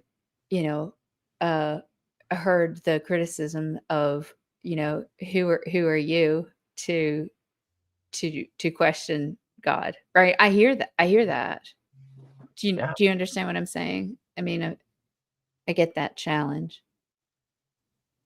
Yeah, I think so. Like when I ask questions of like, this is a story, this is like what's Yeah. going on here, and Is that what what, we're doing? yeah, and what is this the story that, is this what God really, if this is the word of God, then why Yeah. is this what we really, is God really want us to know this about God, right? And and sometimes I get the response of, well, you just want to be your own God, You just, right? Or yeah, who are that's you to it. challenge? Who are you to challenge Who are God? you? Which is exactly Yeah. what God was saying to Job in this story. So the next time someone says that, you need to respond with what Job said, but with all the same dripping sarcasm. I know you are capable of everything. No schemes are beyond you, right? But Oh, that is okay. That yeah. is Wow, that's a you're so, wow, look at you, God. Big mm, man. mm. You sure showed me. This has But been really helpful though, with this with the struggle of, like, when you're talking about a theodicy, and um um I've been meaning to go back and read a book from, I had a class at Wake Forest of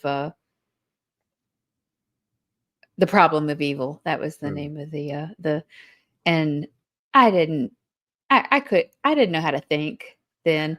I was I was a senior in college, but I didn't really figure out how to think until grad school. So there was a that's what it's lot that I for. think that I missed, in that Yeah. class. But I kind of want to go back and think about that. But just that struggle of really trying to understand needless suffering, right? Yeah. Yeah, Yeah. it's So tough. Oh, I think Brandon, I like what he says here too.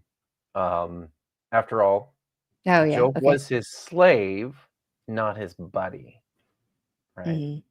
And that's such a difficult message for most people in today's day and age to get, because that's so much of what a lot of modern Western American religion, Christianity looks like, right? Mhm. It's Mhm. the personal relationship that you have with God. You talk to God like you talk to a friend. We're told that that's what Moses did, but he was the only one who Mm. did that. And uh,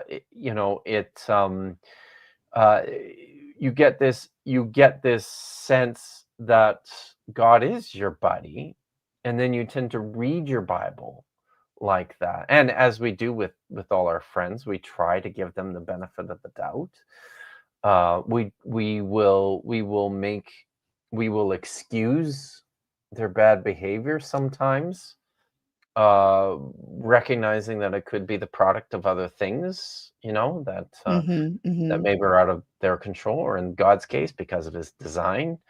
But this is this is part of the psychology, right? And this is why, I mean that's apologetics a lot of times is about is about uh basically it's about getting your drunk buddy home from the party before he makes more of an ass of himself, Okay, right? explain. That's if you ever you've been to a Oh, party to with make your friends, that's excuses super, yeah, for? yeah, Okay, okay, yeah, okay, right. okay. So like that's a lot of it.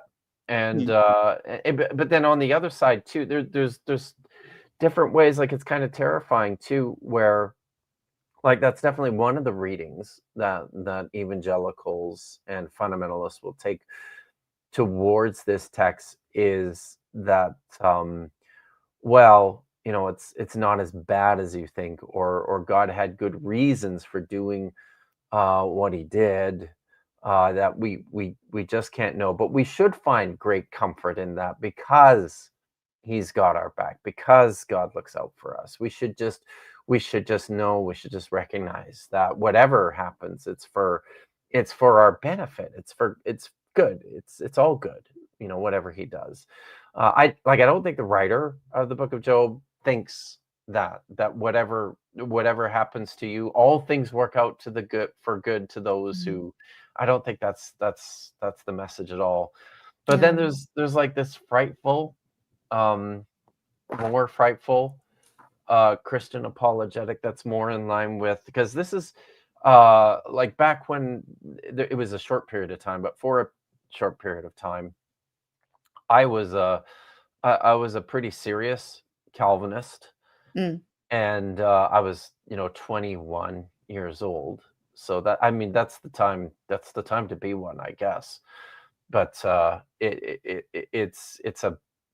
I'm convinced it's just, it's boy brain chemistry that contributes to the Calvinism. But anyways, when I was That's in a whole nother show, eh? it really is. Okay. But I used to think this, right? I used to look at. So most people, when they read the book of Job, they just read chapters 1 and 2. They might read God's speeches at the end, and then they read the epilogue, and they're done, right? They Mhm, just, mhm. like everybody, like you, they just Yeah, it's like, gosh, skip yeah. over most of it, right? It's like Right. 85% of the book. Mhm, But when I, mhm. when I was like this, I loved the book of Job, and I immersed myself in the speeches of Yahweh, and just was like, oh my God, God is so great. God is so awesome. God is so powerful. God is so amazing. He's so much greater than I could ever imagine. Wow. Uh, but that's dangerous too, right? Like, it leads to these, you can become a really callous person, a thoughtless person, an uncaring person, a person who, well, just, that's just what happens, because that's just what happens, because Yeah. that God has God will everything do in what God will control, and do. he's just going to do what he's going to do, and we just have Yeah. to like it. If you like it, you're fine. So force yourself to like it, right?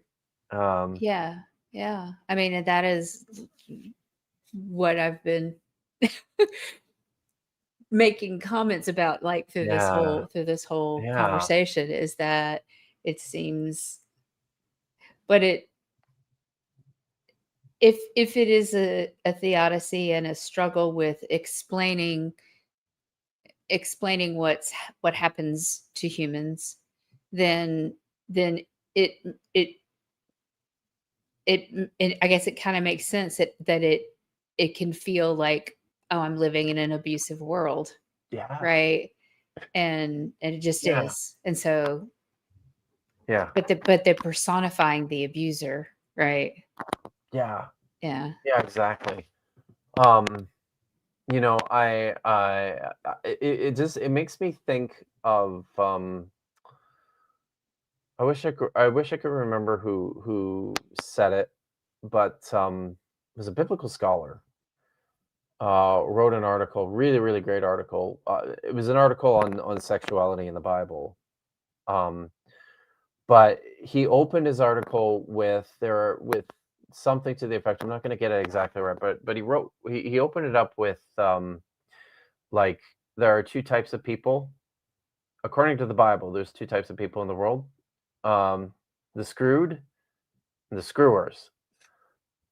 And I kind of think like you can apply the same the same metric to this book, except that like Yahweh is the one who's always doing the screwing. Yeah. And you might be one of the screwed. It's it's just Yeah. it's just the way the world is. So it's an amazing book for how provocative it is. It's an Yeah. amazing book for how honest it is, but it's like it's a terrible book in that when everyone is finished reading it, they should be upset. Like Agreed. they should you should not find any comfort or solace Right. in this book. Right. You should not walk away thinking, I'm so happy that Job got everything back. You should not walk away thinking, man, I'm glad that his loser friends got their just desserts and had to pay for all the bad advice. And you should not be thinking God's great. You should just not. Right. Right. Yeah. Learning, forcing justification for the book of Job is one that can Yeah. potentially sway a normally empathetic person to becoming a callous robot. Yeah. And like this is part of why too, right? Like that. I mean, Mhm. a big part of why I wrote this book is because like you can sit down and you can read the book of Job and walk away and like and really with the wrong message and with a terrible message. Like, Mhm. if we understand it, but it's hard. It's hard to understand. Yeah. It takes work. You don't see everything that's in there because of, how opaque in both English and Hebrew. Yeah. Yeah. The I wanna go back and read it now. Yeah, book of so Job. that's Yeah. a good thing. Yeah. Yeah. Yeah. Yeah, this is interesting. And this might be like a whole nother thing that I don't wanna dive into, but I mean, Yeah. like, is this unique theme, or are these themes So yeah, no, other places? that's a good question. So and there are like there's other theodicies, right? In ancient Near Eastern literature. There's one of the famous ones from Canaan is the story of Akkad.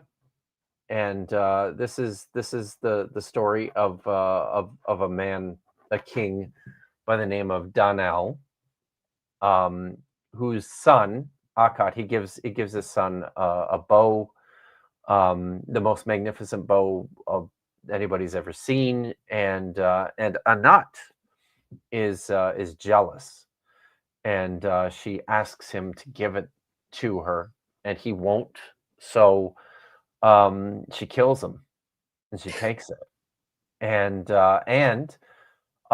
it's such a it's such a calamity that the Akkad's country falls into famine. Everything is destitute. He's lost his son, and then he kind of embarks on a similar sort of existential journey to figure things out. There's a famous one called the Babylonian. I think it's just called the Babylonian Theodicy, Mm. Which is similar in how it presents these questions about a wealthy man who loses everything and is destitute, and what is all the meaning behind this, and Yeah. so there's other stuff out there. And interestingly enough as well, Job is not like the figure is not an Israelite invention. He's known from other. He's like he's a famous fabled figure of literature in the ancient Near East. Oh, okay. So Um, that's what he was asking too. Okay. yeah. All So right. So just it's a let me see if I can pull something up here that says something. No, Forging dear. thought this is my point. It, Yeah. it's like an abusive relationship. Yeah. So there should be something in the dictionary to discover the issues competing arguments, composition, date, language, really works. Oh, here, let's just scan over here. I mean, I can let's see.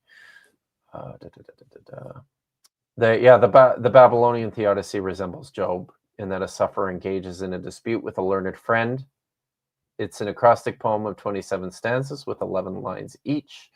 So it's a lot shorter too, right? Yeah. And then there's the dialogue between a master and a slave.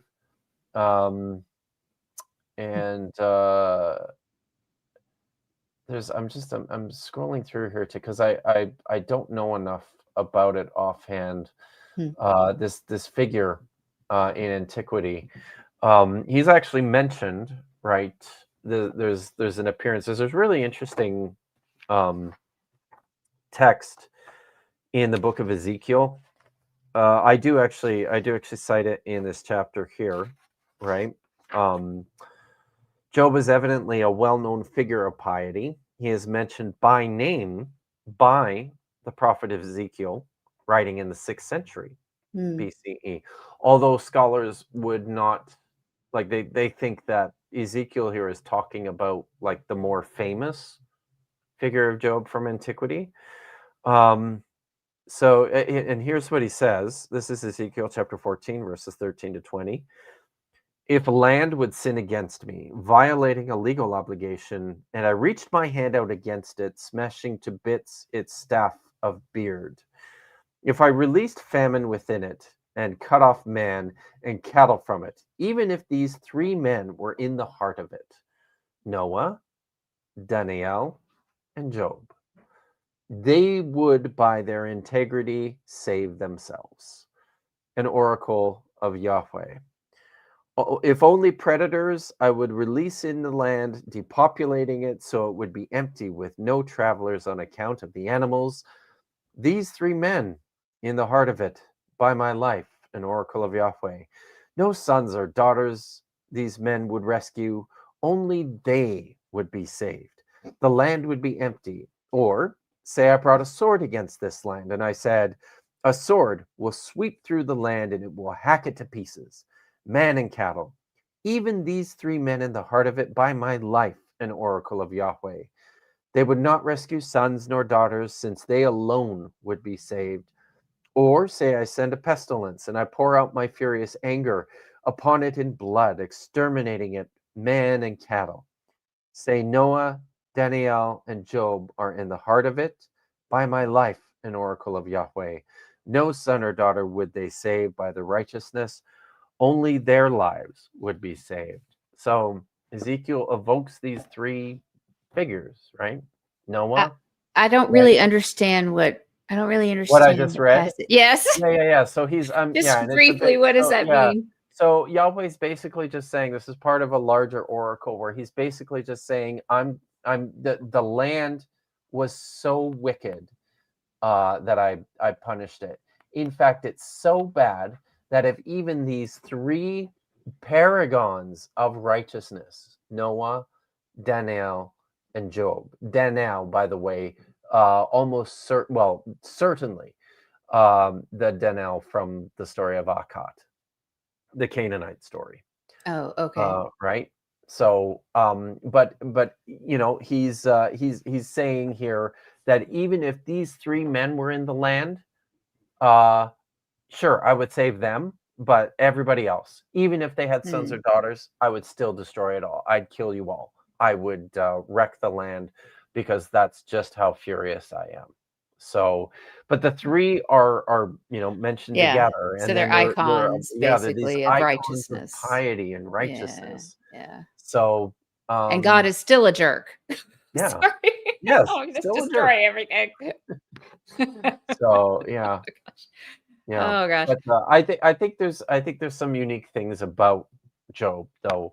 Like, I Yeah. think I think the way that I presented it as potentially filled with these meta narratives Hmm. that situate the reader in the story, I think that's Yeah.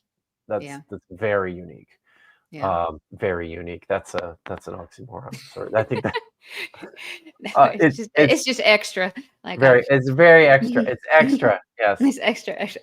Oh, okay. So I would like to close with, because we didn't really actually explain the gods with jobs. Oh, And so yeah. that was the Satan Oh, yeah. point, right? And because I named the stream that, right, You gods with did. jobs, and then we then I didn't actually Well, explain it. So this is his job, right? And this mhm, is part of, like, when I talk about it in the book.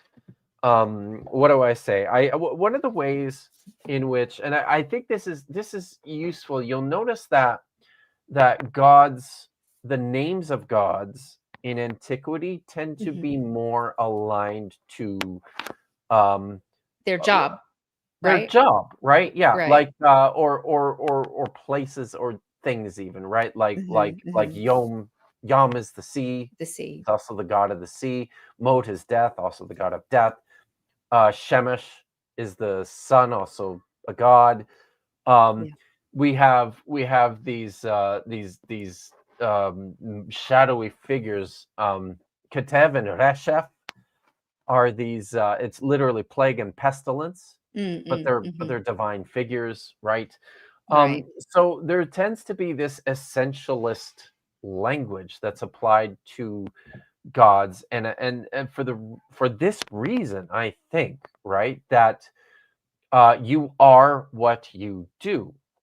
Yeah. So if a god, and very much, I think, at one point, or at a couple points in the book, I say something like, when writers in the Hebrew Bible extol, Yahweh for being just and good and um, wise and empathetic.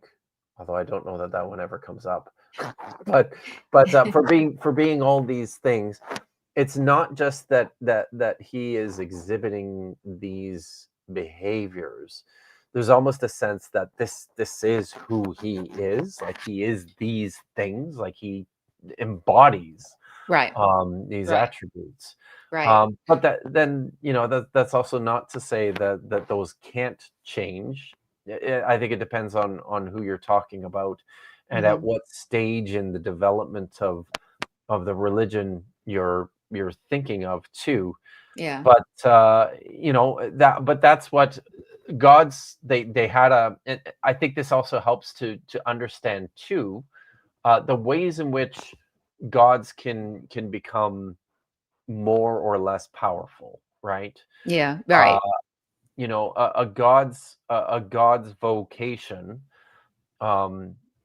is intact until until it isn't, or until somebody usurps it, and he just kind of falls out of use. He's got nothing to do anymore. He effectively dies, or they Right. effectively pass from existence or memory, or you know people will forget. Yeah.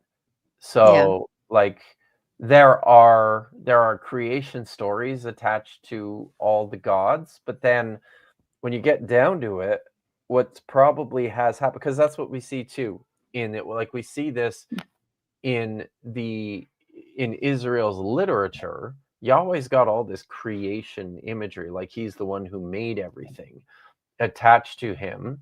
Mhm. His He's got all this stuff attached to him, but it's probable, like we also see some tiny hints, right, of a previous life in which he was, a son of El, who Right. received as an inheritance, his Right. people, Israel. So, Right. but I Right. think that's probably true for all the gods that, at one point in time, much farther back than we have access to, a god like El, who is the chief of the pantheon, maybe he had a Mhm. backstory and Mhm. he had an ascendancy narrative where he overcame his father, a previous god, that nobody remembers them Right. anymore. Right. It's just these things disappear over time from memory. Can you put that Yeah, yeah. Brandon's comment? Oh, Oh, this one. Yeah, okay, no, let's look at Yah and Yahweh are both mentioned, but the divine assembly is also there. Feels like the writer is halfway between.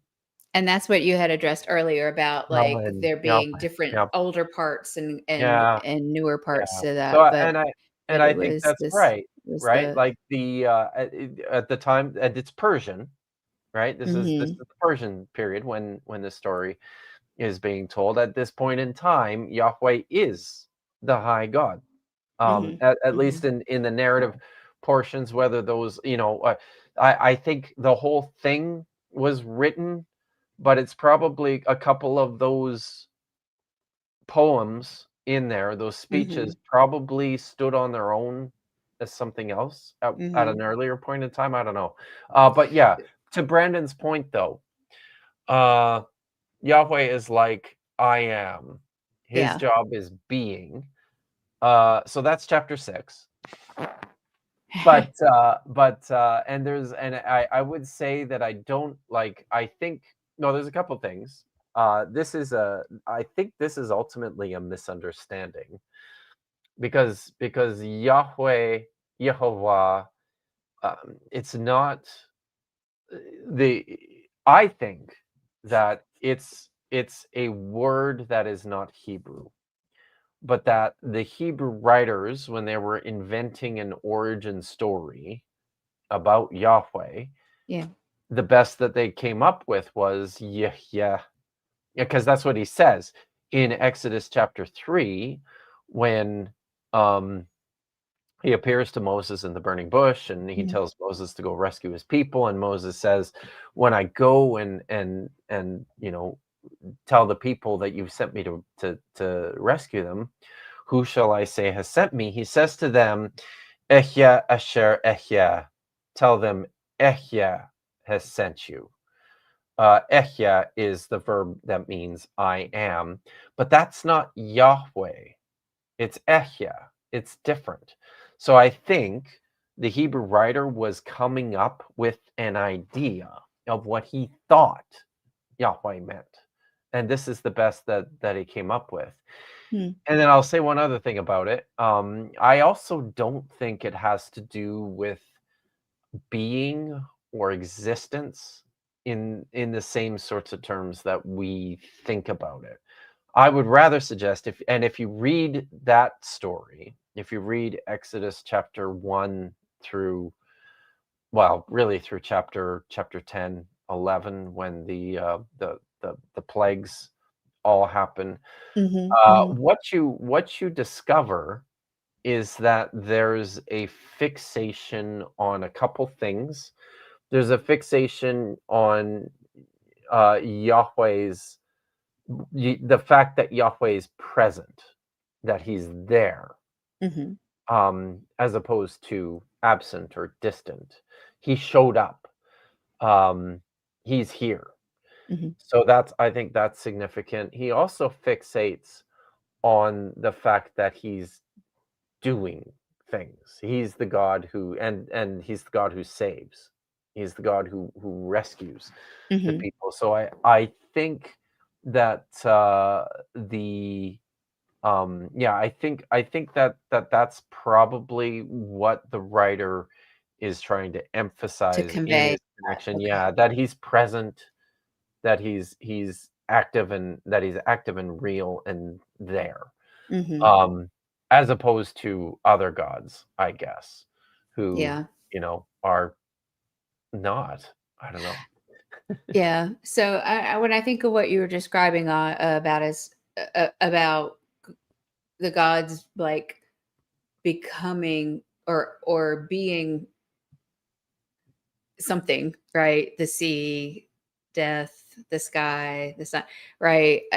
It to me, like what I think of is these forces in the world and assigning agency to them, right? And then Yep. they basically end up with a life of their own. Yeah. And then I yeah, think that's right. Right. yeah, Um, so, but yeah, but yeah, gods with jobs, right? They yeah. all have things to do, and it's important that they stay focused and fixed on ensuring that what they have to do, what their job is, gets done. Hmm. And that's all, that's all part of this. It's when you get to my chapter on sacrifices, that's all part and parcel of this.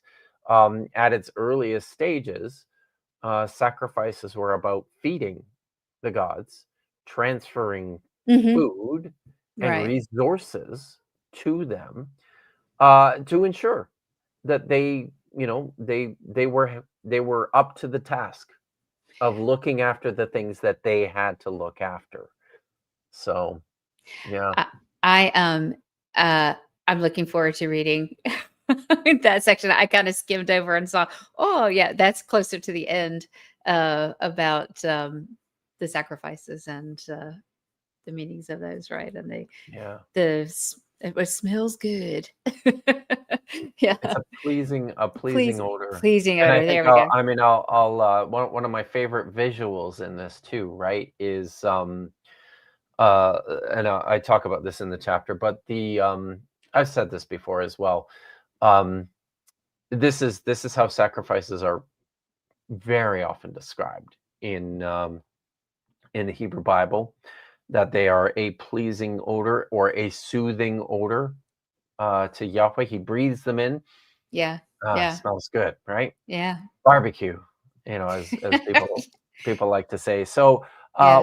what I think is really interesting here is that the word for nose in Hebrew is af, and it's the same word for wrath, and you'll see For that what? wrath, wrath.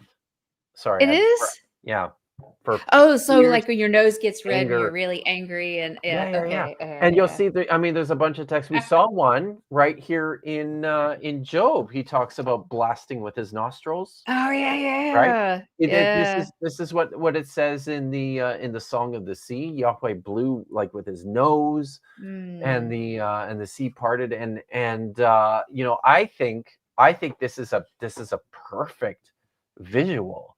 Mhm. Um, when Yahweh is breathing in all the sacrifices, Mhm. it's soothing, it's appeasing, it's it's appeasing the Yeah. wrath of God, Yeah. right? That's something. Yeah, yeah, Yeah, yeah. Okay. yeah, it's all connected. Hot It noses, it says is. Chuck. I know, it Yeah. cracks me up. Yes, so we did answer this question, Yeah. as So well, and so we'll and go Chuck, back. I would encourage you to look at let me grab something for a sec. Okay. Yeah, the nose thing, that really cracks me up. Because I think of also ale as the isn't it like with the bull yeah, Yeah. So stories. this is a fantastic book. This is Michael Coogan and Mark Smith, Stories from Canaan. It's very short. It's very cheap. Um, and it's basically a reader of Canaanite literature. So it's got a great introduction to, and I drew on this a lot when I did my own work in Okay. in this book. Um, but then it's got the story of Akat, the Rephaim, the story of Kurta, the Baal cycle, the lovely gods, and El's drinking party. So it's a sampling of Canaanite literature. And yeah, if anybody who's interested in this stuff should have this book. So Yeah. Okay. it's cheap and easy to get. So go get that. And Akkad is in that book, and that's a Okay. similar sort of story. That's So good. but there was something else too, wasn't there? You were in the middle of saying something when I came back. No, I Sorry. was just reacting again to the nose thing. So, Yeah, it's okay. So what are cool. you doing this week? Let's, I gotta Oh, go to sleep. yeah, I should go do things too. Wow, Yeah. it's super late for you. Sorry Well, about that, by no, it's the okay. No, way. this is awesome. It's very interesting. Uh, So, yeah, you've okay. got stuff going on, right? Yeah, I'm going to stream on Friday, and I'm going to talk about so I kind of yeah, I saw something that Richard Carrier did on Oh, on yeah. a channel about crucifixion. Mm. I thought I would do a stream talking about crucifixion and within an early Jewish um, milieu, mindset, worldview. So I'll do that on Friday, right? And Okay. then budget scripture Saturday Okay, good. on Saturday night, and in the afternoon I'll be back on Dapper. Dapper's channel with Dapper dinosaur. Fish. Okay. So I think that's everything Cool. I'm doing this week. All And right then. you're gonna be on Bad Science Bad Sunday. Sunday. Sunday, my Okay. Atkinson. Yeah, yeah. Very I'm excited. excited about that. Yeah, I have no idea what I'm going to be watching, but it will be. Nobody does. It's No, yeah, always a mystery. yeah, Oh, it's yeah, better that way. It's better. yeah, yeah. It's So gonna be good. also, I mean, So, I guarantee you, Maya doesn't know yet what you're going to be watching either. So, no, it'll be fun. It'll be fun. I'm looking forward to that. So that'll be good. Okay. All righty. Well, we'll just have to talk again. There's so much to talk about. There's so much i- to learn. I've just be- I'm looking at Job in a whole new way. It's really fascinating. if So before we go though, I probably should have is if Nitty's still here. I noticed he was lurking earlier, but if he's still here, he could give us a thumbs up on whether or not he will be joining us this Saturday night for Budget Scripture Saturday, because he missed yeah, last time. He had in real life stuff to yeah, do. it happens. It Yeah. does. So yeah, all right. But oh yeah, Oh, he says yeah. yay! All right, good, good, good, good. Awesome. Awesome. Cool. Well, thank you, Pragmatic Crystal. You're awesome, and everybody for showing up. I really appreciate it. And I'm not monetized yet, so I have a little Venmo. So if you're interested, Oh that's yeah, fine. there you That's fine. go. But we're working towards it. So Oh, I got really I have to say this. I got really good news today. yeah. My so 2 months ago when I did a Budget Scripture Saturday stream with Vish and Mm-hmm. Dr. Tapioca Weasel. Yeah. If you remember that one, we were talking about the Dead Sea Scrolls, and it got flagged and copyright claimed and demonetized, and I challenged it, and I won.